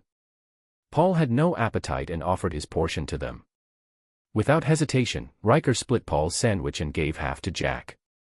"Are you very important to them?" Riker asked, finally showing some interest in the matter. Paul hesitated for a moment, then nodded solemnly. "Very important. Then you should be fine. But now that someone's dead, it means they're getting nervous. If things keep escalating, it will be a real disaster." Jack shook his head, sensing a flaw in Riker's reasoning. "No, he's already in trouble. Those people weren't after you or me. They were after Paul." Seeing their surprised looks, Jack continued explaining. "Their orders were to target the guy with glasses. Originally, only Paul wore glasses, but then you took those punk sunglasses. That's why they were confused in the shower. The first guy, the fat pig, might have just been there to warn him, but for some reason, the later orders were to kill Paul. Something must have changed outside. My guess is, you guys will be out soon." Riker nodded, seemingly convinced. "I don't care about that. Once I'm out, I'm leaving. Maglev is full of hidden dangers, and I don't want to get involved." Jack thought to himself, "You won't have a choice. Your only relative in this world is in my hands. I'll have you come to me out of gratitude." Seeing Paul still cowering in silence, Jack didn't press him for more information. After all, they had only known each other for a day. Expecting him to spill everything and ask for help right away wasn't realistic. Fortunately, as Jack predicted, within an hour after lunch, guards came and announced their release. Even though they had been in prison for less than a day, Jack felt a profound sense of relief standing outside the high walls, looking at the blue sky and white clouds. Even though he had entered prison voluntarily, the feeling of losing his freedom was unpleasant. He never wanted to experience that oppressive atmosphere again. "My wife is here to pick me up," Paul said, pointing to a luxury car with a Jaguar logo parked nearby. "Thank you both for protecting me inside. I urgently need to take care of some things." If it's convenient, I'd like to treat you both to a meal later. He looked at them expectantly. Riker shrugged indifferently. Don't look at me, I never use a phone. Jack gave him the number for the prepaid phone he had left with Finley. Watching Paul drive away, Jack turned to Riker. Do you have any plans? Riker rubbed the stubble on his chin. Find a place to clean up. Some jerk said I was too scruffy. Then I'll rest in town for a night and leave tomorrow. Then let's go together. I have a car. You can ride with me tomorrow. Riker neither agreed nor disagreed. Just as they were about to find a way back to town, a police car slowly pulled up and stopped in front of them. I think someone with no money, no identity, and no car might need a ride. A familiar face peeked out of the window. It was Officer Roscoe, the female officer, holding a plastic file bag with Riker's confiscated money and personal belongings. This is footage from 2 days ago, sent by the long-distance bus company, Roscoe said, showing a video on her phone to Riker. Since you have a solid alibi, you were released. Seeing Riker glance at Jack, Roscoe rolled her eyes. This guy's wanted status was revoked. The plaintiff couldn't bear to see their little darling suffer in jail and dropped the charges. She made a gagging motion to show her disdain for a certain scumbag. Jack nearly fumed, but he had to maintain a cheerful facade.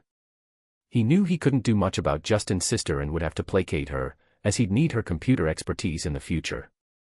Chapter 168, Liking colors isn't just a man's thing. Reacher got into the police car's front passenger seat, and Jack climbed into the back, enduring Roscoe's glare. So, why did you release that guy Paul who turned himself in? Jack asked. Everyone knows Paul Herborg was lying. When we arrested him yesterday, he couldn't even explain how the victim died, so we decided not to prosecute him. Hopefully, his nervousness will make him do something stupid that gives us a clue, or maybe he'll crack and confess why he did it. Roscoe might have sensed something unusual about Jack's identity, as she didn't hide much. Sounds like a smart move, Officer Roscoe. Reacher's attitude towards female officers was completely different, even flattering her a bit. Roscoe's cheeks flushed slightly. Roscoe is my first name. My last name is Conklin. What happened to your face? Got beat up in jail. You should see the guys I beat up. They didn't just get a scratch on their foreheads.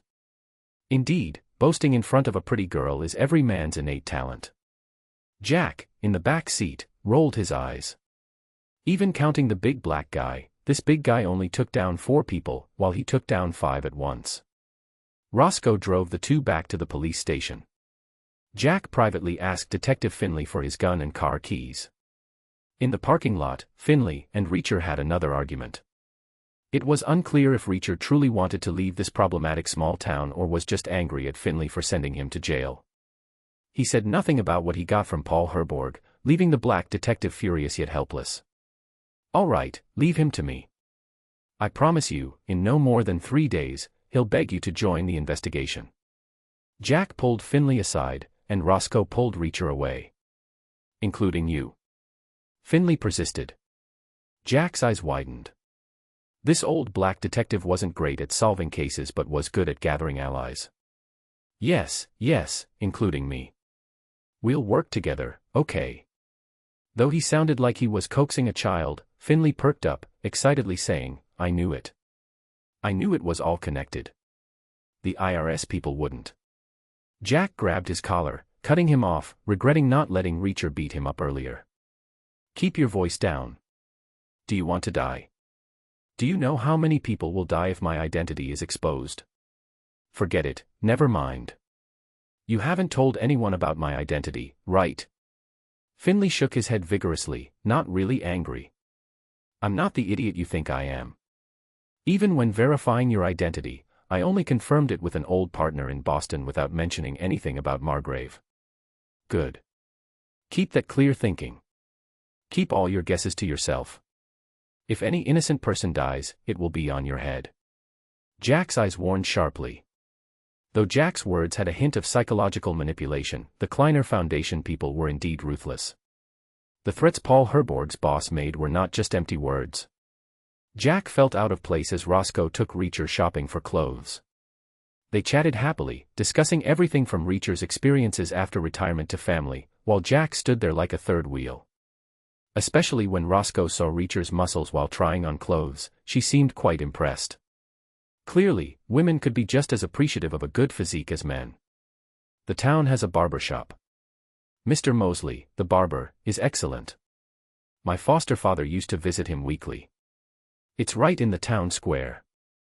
Easy to find. See you tonight. After buying clothes and dropping them off at the town's only inn, Roscoe arranged to meet Reacher for dinner and continued her patrol. Jack and Reacher each got a room, took a comfortable shower, and then went out for a walk. After a day here, they hadn't really seen the town.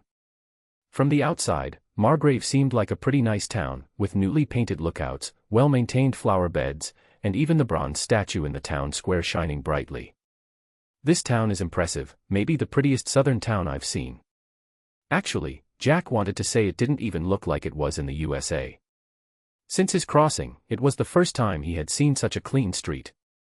After cutting Jack's hair and while shaving Reacher, the old black barber Mr. Mosley let out a meaningful hum. Yes, the Kleiner Foundation has taken good care of Margrave. Since Mr. Kleiner moved his company here from Texas over 10 years ago, the place has transformed. Jack calculated the timing. It matched when Hannah's family had their incident. So, what exactly does Kleiner do? Real estate, logistics, chemicals, mechanical processing, you name it. See that statue outside?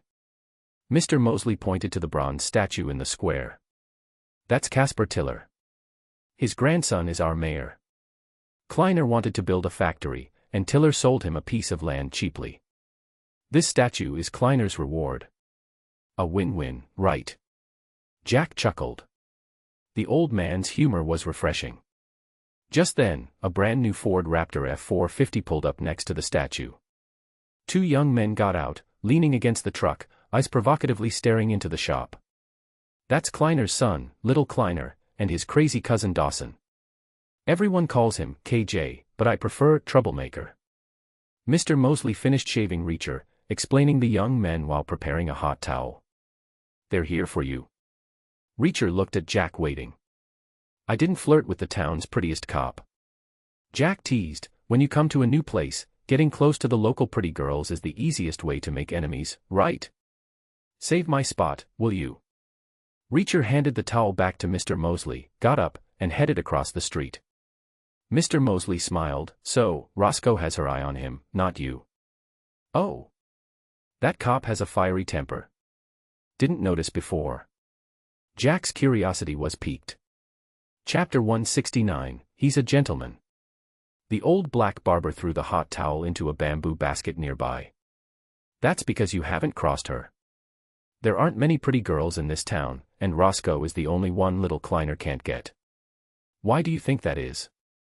It sounds like Mr. Mosley knows the Conklin family well. Jack casually began to probe.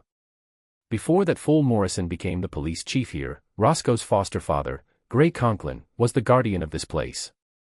When he was around, the Kleiner brats at most dared to speed. Mosley's expression was filled with regret as he spoke. Conklin was a good man. I can't understand why someone like him would choose to end his life in his garage. Jack vaguely remembered that Roscoe's foster father's death wasn't simple. He couldn't recall the details, but he was sure it was connected to the Kleiner Foundation. The two chatted while watching Reacher and the two young men confront each other through the window. After a moment, Reacher returned, and the two Kleiner brats drove off. They threatened you? Seeing Reacher's grim expression, Jack asked directly. Sort of. They dug up some of my military background. Although Reacher's face remained expressionless, the anger in his eyes was evident. Thank you for your service, Mr. Mosley. See you next time. Jack paid for both of them and walked out of the barbershop with Reacher. So, are you going to tell me who you really are now? Who exactly are you? Reacher finally asked the question. I'm an off-duty LAPD officer, also a temporary IRS investigator. Jack didn't hide it anymore and revealed his identity, frankly admitting that he came here to avenge his girlfriend. The IRS investigator role was just temporary. Of course, he didn't mention anything about the Kleiner Foundation's counterfeiting operations or the matters in Atlanta.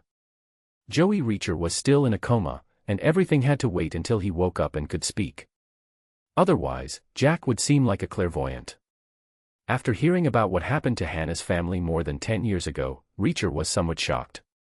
Being backed by a congressman and acting so ruthlessly was not the work of an ordinary criminal organization. What exactly is the Kleiner family up to? Jack shook his head. I don't know. They cover their tracks well. I've only found some traces, and then I met you. I thought that as someone who once led the 110th MP Special Investigations Unit, you'd have some exceptional skills. So, you were in the room next door at the meeting. Reacher logically pieced together the sequence of events. Yes. Unlike Finley, I need a partner, and you happen to be targeted by some people. Actually, I can leave anytime. This town isn't the only place with cars. Reacher showed a cunning smile, inconsistent with his rugged appearance. Jack smiled back. So, you're not planning to have dinner with that pretty police officer tonight? Maybe I'll think about it. Let's decide tomorrow. Seeing Reacher's hesitation, Jack understood. This sounded like a deep and dangerous mess, not something every uninvolved person would willingly dive into. The big guy's willingness to consider it already spoke volumes about his character. But Jack wasn't worried. He held a trump card and wasn't concerned about Reacher running away. Take this phone. It has my number. Even if you don't agree, you can catch a ride with me tomorrow. I'm planning to go to Atlanta. Jack handed him a prepaid phone. He had bought a dozen of these untraceable devices on his way here. After parting ways with Reacher, Jack went straight back to the inn and called Hannah. He learned that the other big guy was still in a coma, but the doctor said he was recovering well and should wake up within 24 hours. Assured that no strangers had been asking about them at the hospital, Jack felt relieved. It meant the Kleiner family hadn't found their trail. He briefly recounted his experiences over the past day to Hannah, particularly complaining about Justin's prank. Hannah laughed heartily over the phone and made a bunch of promises about various positions, which cheered Jack up. Then she passed the phone to the Wolf brothers, and Jack thanked Chris and Braxton. These brothers had risked their lives to save Joey Reacher at his request. Finally, Jack contacted Justin, who had finally calmed down. He asked her to investigate two people, Paul Herborg and Roscoe's foster father, Gray Conklin. The next morning, Jack unexpectedly received a call from Finley, whose voice trembled slightly. There was another murder. Chief Morrison and his wife were killed last night. Was that guy with you? Give me the address. I'll come over with him. Don't worry about Reacher. I believe he has a solid alibi. Jack's and Reacher's rooms weren't adjacent, not even on the same floor. To avoid any awkward situations, Jack didn't bother knocking and directly called the number he had given Reacher yesterday. Big Jack, something's happened. Meet me downstairs, and bring the girl you're with. What happened? What girl? Reacher's voice sounded puzzled, with background noise indicating he was in a car, not in his room. Jack was surprised. Did he guess wrong? You didn't go on the date last night. Reacher, still sounding sleepy, replied, Roscoe drove me to a bar outside town last night. When we were coming back, a heavy rainstorm washed out the road, So, you didn't come back last night. I guess the nearby motel was full because of the road closure, and there was only one room left. Jack laughed wickedly. There was a long silence on the other end, then an angry female voice burst out. Damn it, nothing happened. He's a gentleman. He slept on the floor all night. We're on our way back now. Jack nearly burst out laughing. He had guessed almost right. All right, no more jokes. Something serious happened. I just got a call from Finley. There was another murder. Police Chief Morrison and his wife were killed last night. Chapter 170, Where did the balls go? Jack vaguely heard Roscoe exclaim over the phone, and then it seemed like the speakerphone was turned on. Are you serious? Why didn't Finley call me first? Here comes his call. That's a question for Finley. How long until you get to Morrison's house? Jack asked. About 20 minutes, Roscoe replied. All right, see you in 20 minutes. Jack quickly washed up, went downstairs to buy a fish sandwich, ate it in a few bites, and then drove to the address Finley had given him. The police chief's home was a sizable villa with a well-manicured lawn at the entrance. The surrounding environment was quite nice, much like the town square, ostentatious on the outside. However, the villa was now cordoned off with police tape, and 2 patrol cars were parked by the roadside. When Jack arrived, Roscoe and Reacher had just arrived as well. The 3 met without saying much and walked to the entrance where Finley was already waiting. Jack felt that Finley wasn't so much waiting for them as he was avoiding something inside the villa, as if there was something terrifying within. What happened inside? Roscoe, leading the way, asked. Finley clenched his right hand and placed it against his mouth, looking a bit nauseous. Roscoe's question seemed to remind him of the horrific scene he had just witnessed. The crime scene is worse than any I've seen in Boston. Believe me, I've seen a lot in Boston. Reacher, always stoic, asked calmly, was he nailed to the wall? Finley looked up at him in surprise. How do you know? Reacher didn't answer and walked straight inside. Jack followed, adding, his wife was drained of blood, wasn't she? And she died before him. Finley's eyes widened, and he quickly followed, seemingly realizing something. At the entrance, there was no strong feeling, but as they walked through the living room and into the hallway leading to the bedroom, a strong smell of blood hit them, reminiscent of a slaughterhouse. Jack sniffed the air, detecting a faint smell of latex mixed with the blood, similar to the scent from opening a package of medical latex gloves. As they entered the bedroom, Roscoe, leading the way, took one look inside, then turned her head away, unable to look any longer. She exclaimed softly, "My God." Reacher and Jack carefully avoided the bloody footprints on the floor and entered the room. The double bed, originally in the center of the bedroom, had been moved and leaned against the wall. On the floor where the bed had been lay a blood-soaked female corpse, face down, obscuring her features. Judging by the old-fashioned silk nightgown soaked in blood and the skin on her neck, she appeared to be a middle-aged woman. Her fingers were clawing at the carpet so desperately that several nails had broken off, indicating the immense pain she endured before death. More horrifying was Morrison, the police chief they had encountered at the station, known for his hostile attitude towards Reacher. He was naked, arms spread out, and nailed to the wall in a crucifixion pose with 6 thick steel nails. Jack noted that if Morrison lowered his head, his gaze would fall directly on the female corpse on the floor. This scene matched exactly what Paul had described to them in prison. A young coroner was using a voice recorder to describe the scene, while his assistant took photos. Reacher seemed unaffected by the bloody scene. After carefully observing it, he turned his gaze to Jack, who was also examining the scene meticulously. Jack pointed to several spots where there were gaps in the bloodstains and footprints. There were 4 intruders in the room. They wore coveralls or something similar, as evidenced by the clear blood splatter near their footprints. These were professionals. The footprints are identical but vary in size, indicating they wore rubber shoe covers. There are several places where blood smudges show finger impressions but no fingerprints, meaning they wore latex gloves.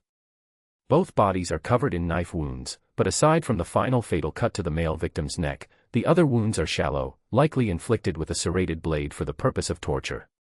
Based on the wounds and blood loss, the female victim was tortured for over an hour. It's hard to determine if she died from pain or blood loss. We'll need the autopsy results for that. After hearing Jack's preliminary analysis, Reacher shrugged as Jack looked at him. You covered it all. I have nothing to add. Oh, holy shit, his balls are cut off. The young coroner suddenly screamed, startling everyone. Gasper, stay professional. Swearing shows a lack of mental toughness, Finley scolded, showing none of his earlier nausea. Sorry, the body under the bridge was my first case, and now this. The young coroner named Gasper forced a grim smile. Where the hell are his balls? He faced Finley but looked around, seemingly searching. In his esophagus, stomach, Jack and Reacher answered simultaneously, giving similar responses. The young coroner dropped his recorder in shock, standing frozen. Finley's face turned dark as a pot. You two, come with me. Outside the villa, a few curious townspeople stood outside the police line, watching. The other 2 officers from Margrave's police department, bald Officer Baker and the honest-looking young Officer Stevenson, were talking by a patrol car. Seeing the group exit the villa, Stevenson left his companion and quickly approached Finley. Detective, what happened to the chief? Baker won't tell me. Finley sighed. You can go see for yourself, but I don't recommend it. Stevenson nodded and started to head inside, but stopped, seeming to remember something. He looked at Reacher and Jack, then pulled Roscoe aside to speak privately. Unfortunately, they didn't go far enough, and Jack could clearly hear their conversation. My cousin Charlie is worried. She called me several times. Her husband Paul didn't come home last night. I know you're close with Charlie. Can you check on them?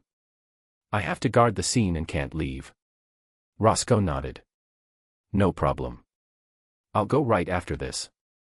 I'm already working on Paul's case and plan to visit anyway. Finley was visibly losing patience, ready to explode. All right, enough games. When are you two going to? Jack interrupted before he could finish. Let's find a quieter place to talk. I think Roscoe has a lot of questions too. Roscoe, just returning to the group, looked at Reacher and nodded. Let's go to my place. It's secluded and should be quiet enough. Chapter 171, Roscoe's Fury. 15 minutes later, the four of them, in 2 cars, arrived at a 2-story house at the foot of a small hill. The location was indeed remote, with no proper concrete or asphalt roads, just a dirt road sprinkled with small stones leading to the house.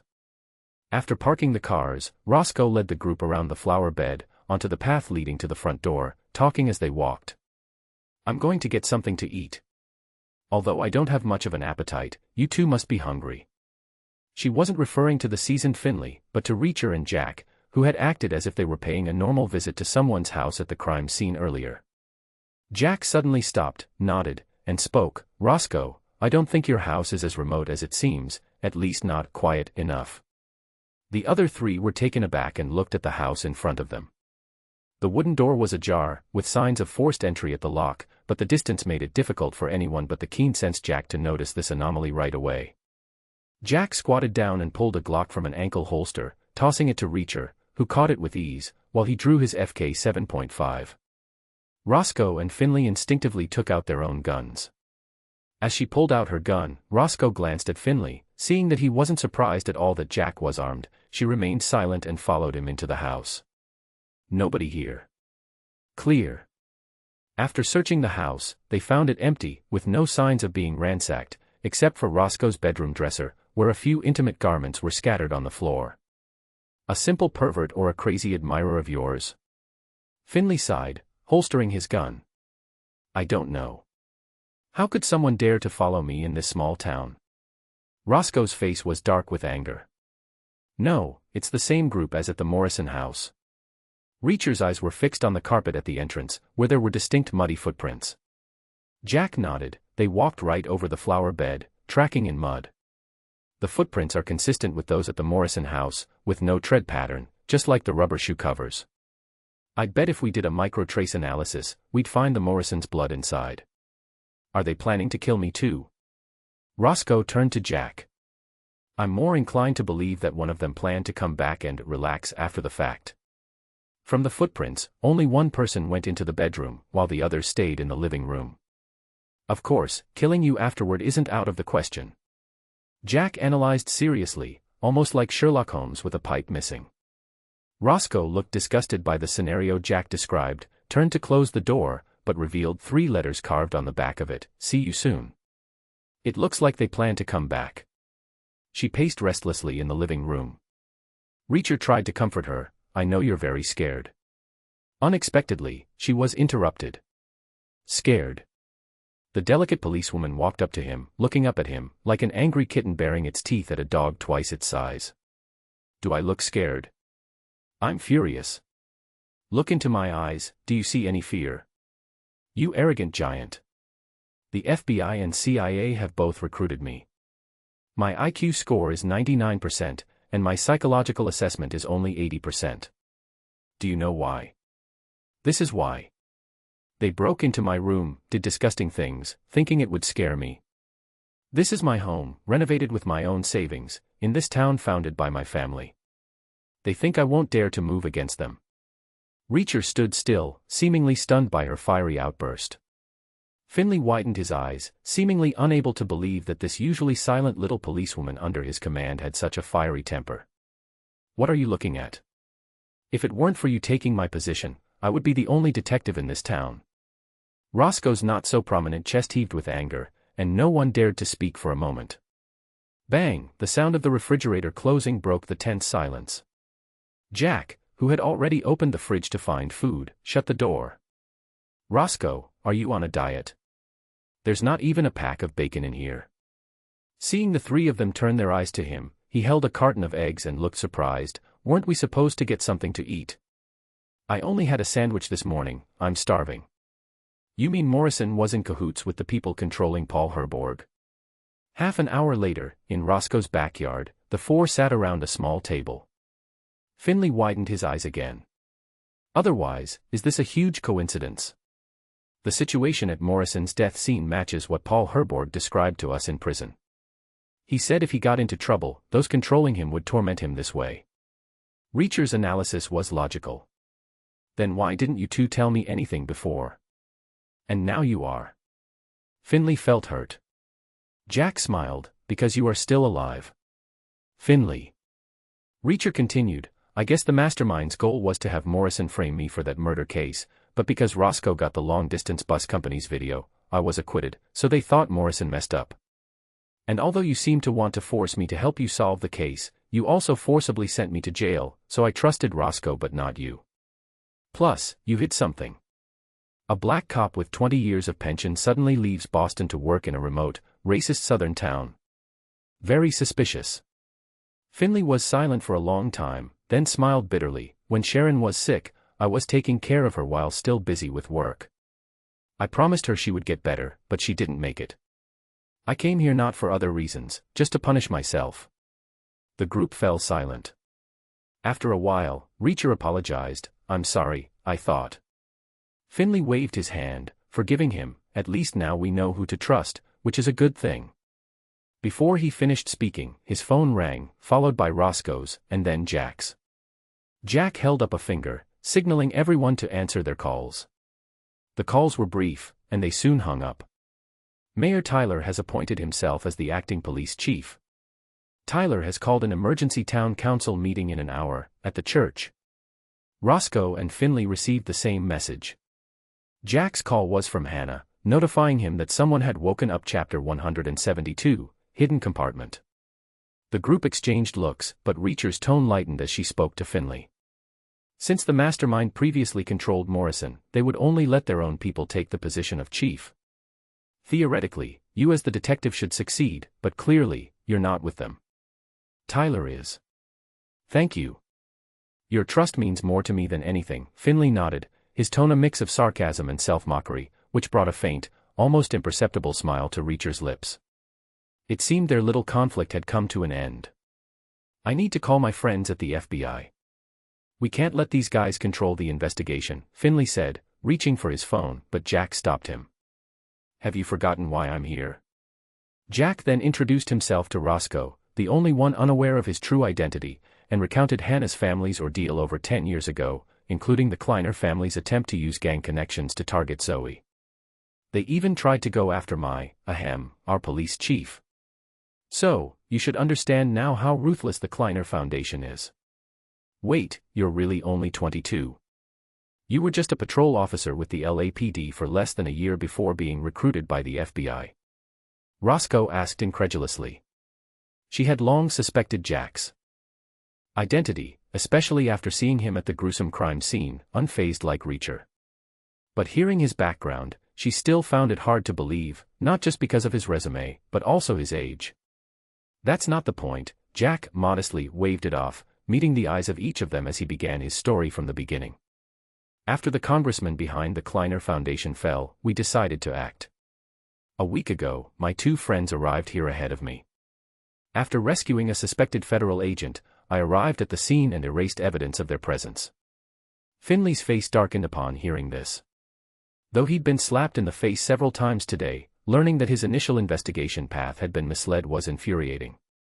The rest of the story, you all clearly know. So, first, Reacher, you said yesterday that you'd give me an answer today. Seeing Reacher about to speak, Jack interrupted, actually, the answer doesn't matter anymore. I remember Finley mentioning during your interrogation that you have a brother. Do you know what he does now? I don't know. Since I left the army and started this life, we haven't been in touch. Why do you ask? Reacher felt a sense of foreboding, looking at Jack with suspicion. That call was from my girlfriend Hannah. She told me the federal agent we rescued is awake. He admitted he's from the Secret Service, and his full name is Joey Reacher. In this small, remote town, the odds of encountering two outsiders with the same last name are. Jack suddenly stood up, deftly avoiding Reacher's hand reaching for his shoulder. Don't worry, he's out of danger. Where is he? Take me to him immediately. Reacher's initial impulse quickly gave way to calm. He's weak but no longer in danger. Believe me, he's safe under my friend's protection. We need to plan how to get you to the hospital safely, Jack reassured. Reacher's normally stoic face was now clouded with anger, his eyes burning with fury. I need a gun, now. Jack, thinking he was confused by anger, pointed to the Glock at his waist. What's this? A toy. Reacher took the Glock from his waist and placed it on the table. Not this police-issue toy. I need something like that big gun you have. Jack's eye twitched, realizing Reacher had his sights set on the FK 7.5. Sorry, this gun is too special to me. I can't give it to you. You need a gun. Wait here. Roscoe went inside and soon returned with a heavy wooden box. This was given to me by my foster father Gray a few years ago. He said he wanted to pass it on to family, and I'm his only family. Roscoe opened the box, revealing a silver Desert Eagle and 2 loaded steel magazines. Reacher's face lit up with satisfaction. This will do nicely. Everyone knows I have this gun, so be careful. Use it where it counts, Roscoe said, handing the silver Desert Eagle to Reacher. I'll take good care of it, Reacher said, his gaze softening as he looked into her eyes. He then expertly disassembled the Desert Eagle, thoroughly inspecting it before inserting a magazine and firing a shot at a nearby stump. The bang startled Roscoe. Are you kidding me? I told you to use it carefully. Never trust a weapon you haven't personally fired, Reacher said, flipping the safety back on and tucking the gun into his waistband. Jack, meanwhile, was intrigued by the wooden box. He remembered that in the original story, Roscoe's foster father had hidden something inside. Seeing Jack meticulously examine the box, Finley asked curiously, "What are you looking for?" "It's just an empty box." "Not necessarily. I dabbled in carpentry as a hobby and have seen similar boxes. This old model often has hidden compartments." Jack continued his careful inspection, asking Roscoe, "You said your foster father committed suicide, right? When did he give you this box?" Roscoe frowned, trying to remember. About a year before he died. Why? Reacher also frowned. That's unusual. Normally, people pass on their most valuable possessions just before they die, not a year in advance. Found it. Jack pressed a latch disguised as a clasp, and with a click, a hidden compartment popped open, revealing a key. Shit, Roscoe swore. Watch your language, Finley instinctively retorted. Sorry, the fiber optic cable in my neighborhood got cut today, so this chapter was delayed by an hour. Apologies for that. Please vote for me with your monthly tickets. Chapter 173, The Deduction. Reacher picked up the small key and examined it carefully. When your foster father passed away, did he have a filing cabinet or a locked box at home? Roscoe pondered. No, I organized all his belongings after he passed, and I didn't find anything unusual. Does he have any other place where he could keep important items? Finley asked. Gray was either at the police station or in this house. Wait, I never told you my foster father committed suicide. How did you know? Have you been investigating me? Roscoe's eyes filled with suspicion as she looked at Jack. Jack was equally puzzled. He had indeed asked Justin to look into Gray's background, but Justin hadn't given him any information yet. Where did the impression of suicide come from? The barber, Mr. Mosley, from the shop you recommended. I remember now, he slapped his forehead. When Reacher was provoked by Little Kleiner, I chatted with Mr. Mosley. He said your foster father, Gray Conklin, was a good man and was surprised by his suicide. Jack saw no need to hide it. I learned from him that Gray was the former police chief of Margrave, so I paid attention and asked my friend to reinvestigate his death. Roscoe's eyes narrowed dangerously. Are you saying you suspect my foster father's death wasn't a suicide? What do you think? You were the closest person to him. Jack tossed the question back to her. Like Reacher said, if this key was indeed his most important item, why would a suicide give it to you a year before his death? To me, it seems more like a precaution. He might have done it to protect me because he loved me very much. Every year on my birthday, he would give me a bouquet of my favorite daisies. Roscoe buried her fingers in her hair, her face filled with pain. Hearing Jack mention the barber, Reacher seemed to catch a spark of inspiration. Roscoe, the photos in the house, those were of you and Gray, right? Roscoe didn't speak, just nodded with her head down. You did mention that your foster father visited Mosley's barber shop every week, but in the photos, he barely had any hair. Roscoe lifted her head and looked at him blankly, unable to think clearly amidst the mix of guilt, anger, and sadness. Gray might have hidden something that requires this key at the barber shop. Mosley must know something, Reacher stated confidently. There's no rush. Our barber friend is still safe, meaning he hasn't been exposed. We're likely being watched. Visiting him now might put him in danger, Jack said, waving his hand, indicating it wasn't urgent. His deduction wasn't finished yet. Roscoe, you keep the key for now. We need to wait for the right moment. Jack turned to Reacher again. About Little Kleiner's provocation, do you remember the scene? Reacher nodded, indicating he should continue. Jack then looked at Finley. Do you remember what Reacher said when discussing the crime scene? Finley nodded, still puzzled. He said there were at least 3 people, a calm shooter, a lunatic who desecrated the bodies, and someone with some empathy. Are you suggesting Little Kleiner and his crazy cousin Dawson? Reacher's eyes lit up. Jack asked Roscoe, Little Kleiner is your suitor, right? How's his shooting? Roscoe began to understand. His marksmanship is excellent. He once boasted about hunting in Africa. Jack clapped his hands, pointing to the front door. Isn't it possible that the people who attacked the victim under the overpass and Reacher's brother, who caused the bloodbath at Morrison's house, and who broke in here this morning are those sons of bitches, those hybrid bastards? I'm going to kill them. Roscoe stood up in fury and was about to rush out. Jack, prepared for this, moved quicker and blocked her path. Roscoe struggled to push him away but ended up being spun around and fell into Reacher's arms. Keep an eye on your girl. Jack returned to his seat and slammed the table. Now that my deduction is complete, let's hear your thoughts. Roscoe, no need for you, you've made your position clear. I don't have any thoughts. I just want to find everyone who hurt my brother and kill them all, Reacher said, holding the struggling Roscoe, his face expressionless. I'm a police officer. Although this town doesn't welcome me, I must fulfill my duty. Fighting crime is my duty, Finley said, his tone haughty but his meaning clear. Then, I have a plan. Jack hesitated and then decided to change his word choice. I have an idea. You can add to it at any time.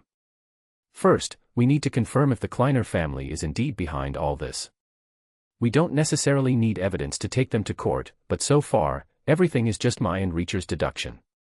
Joey is awake, but he doesn't trust my friends. Apart from his name and identity, he refuses to reveal more details. So, we need to get Reacher to Atlanta to meet his brother as soon as possible, safely, without being followed. Finley objected, but that's hard to do. Margrave is too small. Any move we make will be noticed. We might be followed as soon as we leave. Jack pointed at him, agreeing. So, why not make the opponent expose themselves more clearly? Give them a reason to stop us. Paul Herborg is missing, but his wife and daughter are still here. Sorry, Roscoe, I eavesdropped on your conversation with Stevenson. Seeing Jack apologize, Roscoe quickly waved her hand from Reacher's arms, indicating she didn't mind. If we take Paul's wife and daughter and protect them, what do you think their reaction will be? Roscoe hesitated. I have a good relationship with Charlie. I should be able to convince her to come with us, but isn't that too dangerous? You're using her and her children as bait. Chapter 174, Bait. It's not bait, just giving them a reason to act. The Klein family might be able to bribe the local police and even the Georgia State Police, but since they dared to target Joey, a federal agent, it shows they aren't all-powerful. So the people hunting us won't be too many. As long as we act quickly and arrange for reinforcements, we can do this. Jack didn't dare to be overly confident, especially after the initial failures that landed the Wolf brothers in the hospital. Reacher stood up eagerly. I agree, we need to do something. Only then will they feel pressured and make mistakes. The other two had no objections, so the four of them split up. Roscoe went alone to Paul Hebberg's house to persuade his wife, Charlie. Finley went to the town council to observe Mayor and newly appointed police chief Tiller's performance in front of the townspeople, and to mislead him. Jack and Reacher went to trouble the old prison guard, Officer Tanner Spear, asking him to pass on some information to his superiors. So, how do you plan to find that prison guard? Jack asked Reacher as he drove. How about a phone call? I just had Finley get his number. Let's set up a meeting. Reacher pulled out his phone as he spoke. Tanner Spear, this is Detective Finley from the Margrave Police Department. I'm calling about Jack Reacher. Yes, he's very angry. He said he was mistreated in your prison and now wants to sue. He's your prisoner, and I don't want to lose my job over this. Can we meet somewhere before the lawyers get involved? All right, we'll see you in half an hour. After Reacher hung up, Jack was puzzled. Is that guy an idiot? He fell for that. Reacher smirked. Who said he fell for it? I'm setting a trap, and he's doing the same to me. Why do you always have to act like a tough guy without a smile? You should smile more. Maybe Roscoe won't make you sleep on the floor next time. Jack mocked Reacher's stoic demeanor. Half an hour later, in the alley behind a bar called Blue Hole, Spear, whose hair was mostly white and dressed in shabby casual clothes, waited alone. Hey, Spear, Reacher approached from a distance. Ha, look who it is. Spear wasn't surprised at all upon seeing Reacher. Instead, he put on a fierce look. I've never met this Detective Finley, but I've heard of him. You definitely don't sound like a black guy from Boston over the phone. He spat on the ground in disgust. Since you set me up, I'll return the favor. With a whistle, a black Mercedes parked in the backyard started and pulled up to them. Two small, tough-looking Latinos got out, pointing guns at Reacher. One of them opened the trunk, indicating for Reacher to climb in. Enjoy, ha, fool. In prison, you should have let those guys finish you off. It would have hurt less. Spear was about to turn back into the bar when he suddenly raised his hands in panic and stepped back. The two Latinos sensed something wrong and turned to see Jack holding a gun to Spear's head. At the same time, Reacher quickly disarmed them. You don't want to make a big scene, do you? Reacher quickly disassembled their Glock 17s into pieces and tossed them on the ground, then twisted his neck like a villain, producing a series of cracking sounds. Hurry up, Reacher. We have a lot to do. Jack waved his FK 7.5, signaling Spear to behave. On the other side, the sound of flesh hitting flesh and groans echoed. Reacher easily took down one of them, but the other surprisingly held out for 3 minutes before being subdued. What's wrong with you? Hungry and out of strength? Jack asked in surprise, puzzled by Reacher's fluctuating combat prowess. They're not ordinary people. They're South American soldiers, trained in martial arts only found in some special forces in South America. Reacher grimaced as he rubbed his bleeding cheek, having taken a punch earlier. All right, now tell me honestly, who ordered you to target us? Klein or his son, Little Klein? Seeing the still menacing big guy standing in front of him and the two groaning South Americans behind him, Spear's legs started shaking involuntarily. Don't hit me. It was Klein. He just wanted me to warn Paul Hebberg. We didn't mean to kill you. I swear. With the answer, the two turned and left, leaving Spear, who had wet his pants, and the two South Americans writhing in pain on the ground. Take me with you, please. Little Klein won't let me go. He's crazy. Fried chicken drumsticks, fried okra, charcoal grilled ribs, collard greens, sausage gravy rice, country cheese with peaches, creamy chicken sandwich with coleslaw. Enjoy, babies. A plump black lady brought 2 heaping plates to Jack and Reacher, smiling happily. Thank you, Jack and Reacher said in unison, devouring the food. The lady then turned serious, grabbed a small dish, and placed it in front of Finley. This is your spinach salad, add the dressing yourself. Finley, who had received a glare from the lady, awkwardly tried to save face. I can understand the big guy, but how do you manage to eat so much and not gain weight? Jack lifted his t-shirt slightly to reveal his 8-pack abs and patted them. I can go toe-to-toe with him. Do you believe it? They were at a barbecue spot in the park outside town, a place Finley recommended. Jack hadn't had a proper meal in 2 days and was now drooling over the meat. Finley stirred his salad without much appetite and said, Tiller is calling Morrison's murder a revenge killing, trying to keep me running in circles with his little baton, wasting time. I told you, he's corrupt too, Reacher responded while eating. The town council is unhappy with him appointing himself as police chief. Someone requested FBI involvement, but it was suppressed. Klein stood up for him on the spot. Finley sighed helplessly. I feel like even if I stood up and told the truth, people would think I'm some conspiracy nut. Klein is their bread and butter. No one will believe an outsider like you, especially since you never fit in here. Jack happily bit into a big piece of rib, oil dripping from his mouth. The climax is near. Please vote for me. Chapter 175, The Mantis Stalks the Cicada. Finley turned away awkwardly. Jack could swear he heard someone swallow secretly. Are our reinforcements confirmed? Reacher quickly finished his meal and wiped his mouth with a napkin. Sort of. Hannah said she'd give me a surprise, seems like a new friend is joining us. Jack maliciously left a large rib for last and deliberately ate it loudly near Finley, crunching the bone. That's enough. Watch out, he might bite you. Reacher, surprisingly, came to the rescue of the black detective. Jack widened his eyes innocently. How had these two suddenly gotten along so well? Let's get going. The sooner we deal with those guys, the sooner I can see Joey. Reacher stood up, signaling Jack to stop dawdling. I thought you and your brother were estranged. How long has it been since you last talked? You didn't even know what he was doing. Jack cleaned up the table, throwing the trash into a nearby bin. The local custom here was interesting, customers cleaned up after themselves. Is that a problem?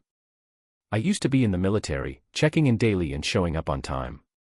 Now that I've left, I want to see the country my own way, without any ties. Reacher raised an eyebrow. That lifestyle isn't very healthy. Wandering with just a toothbrush and a few $100, Northwest fixed place. Everyone needs a job, a goal. Finley finally finished his dismal spinach salad and helped clean up. He even thoughtfully packed some food to take to Roscoe and the Hebard family. My Western Union account gets a pension every month. Is your goal just to waste time in this remote southern town? Reacher retorted. Finley, at a loss for words, changed the subject. What do we do next?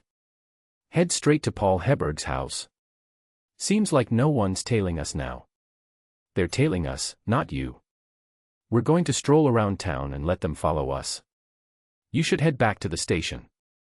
With Roscoe gone, we need an insider. All right, you go burn off your energy.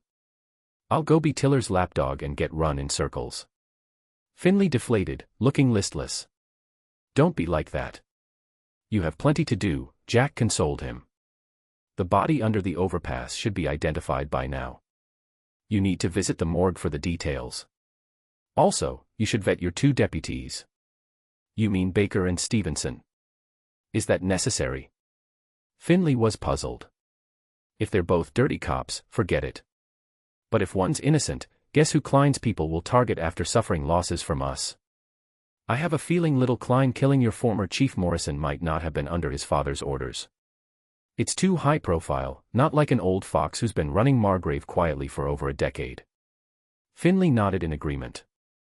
All right, I'll try my best. I lean towards Stevenson being innocent. He seems genuinely concerned for the Hebard family. Either way, be careful. We don't want to come back tomorrow and find you pinned to the wall. Jack finished and drove back to town. After wandering around for a bit, Reacher went to a gun store and bought 2 boxes of .44 Magnum rounds. As dusk fell, confirming they were being followed, they leisurely got back in the car and headed to Paul Hebard's home. I think we're missing something. To find out who's dirty, we should check their bank accounts. Looking at the luxurious villa and the Bentley Bentayga parked out front, Jack remembered Paul's wife had previously driven a Jaguar. Then check it out. You were right before, it's hard to say they wouldn't target innocents. Reacher jumped out of the car and glanced at the 3 parked cars, one of which was the black Mercedes they'd seen before. So brazen, they're not even hiding anymore. Jack rang the doorbell, and Roscoe, holding a gun and looking tense, greeted them. "Hey, you okay?" Roscoe tenderly touched Reacher's bruised cheek. "He's fine, just got careless," Jack quipped with a joke no one else understood, then showed the takeaway bag. "Brought you some food. Got everything packed." A well-preserved blonde woman walked into the living room, eyeing the newcomers. "Are you Mr. Tower and Mr. Reacher?" "Call me Jack." "You can call him Big Jack or Reacher." Jack handed over the packed food. "Eat quickly. Once it's dark, we need to move." "Thank you. Paul mentioned you both, said you protected him in prison." Charlie called out 2 young girls to eat but watched anxiously. Jack signaled Roscoe to watch the kids while the 3 of them moved to the kitchen. "When did Paul disappear?" Reacher asked. "He came home yesterday, said he was meeting some people about bank matters, then left. This morning, I found he hadn't returned. His phone goes to voicemail. Then I heard about the trouble at Morrison's house and got scared." The blonde choked up, covering her mouth to avoid alarming the children. "We've been together since freshman year at the University of Georgia. He never stayed out all night. Not once. I know something's wrong, so I called Stevenson." "So you knew about Paul's issues. He must have told you something, which is why you were so scared when you heard about Morrison." Reacher's keen senses picked up something off. Charlie looked flustered, avoiding his gaze. Jack nudged Reacher, signaling now wasn't the time to pursue it. "Mrs. Hedberg," he said seriously, "if I'm right, Paul is just hiding. If Klein's people made a move, they'd also take you and the kids to threaten him. That's their style. But you're still in danger. We plan to take you to Atlanta, where friends can protect you." Charlie nodded tearfully. "Roscoe told me everything. As long as my kids are safe, I'll tell you everything I know."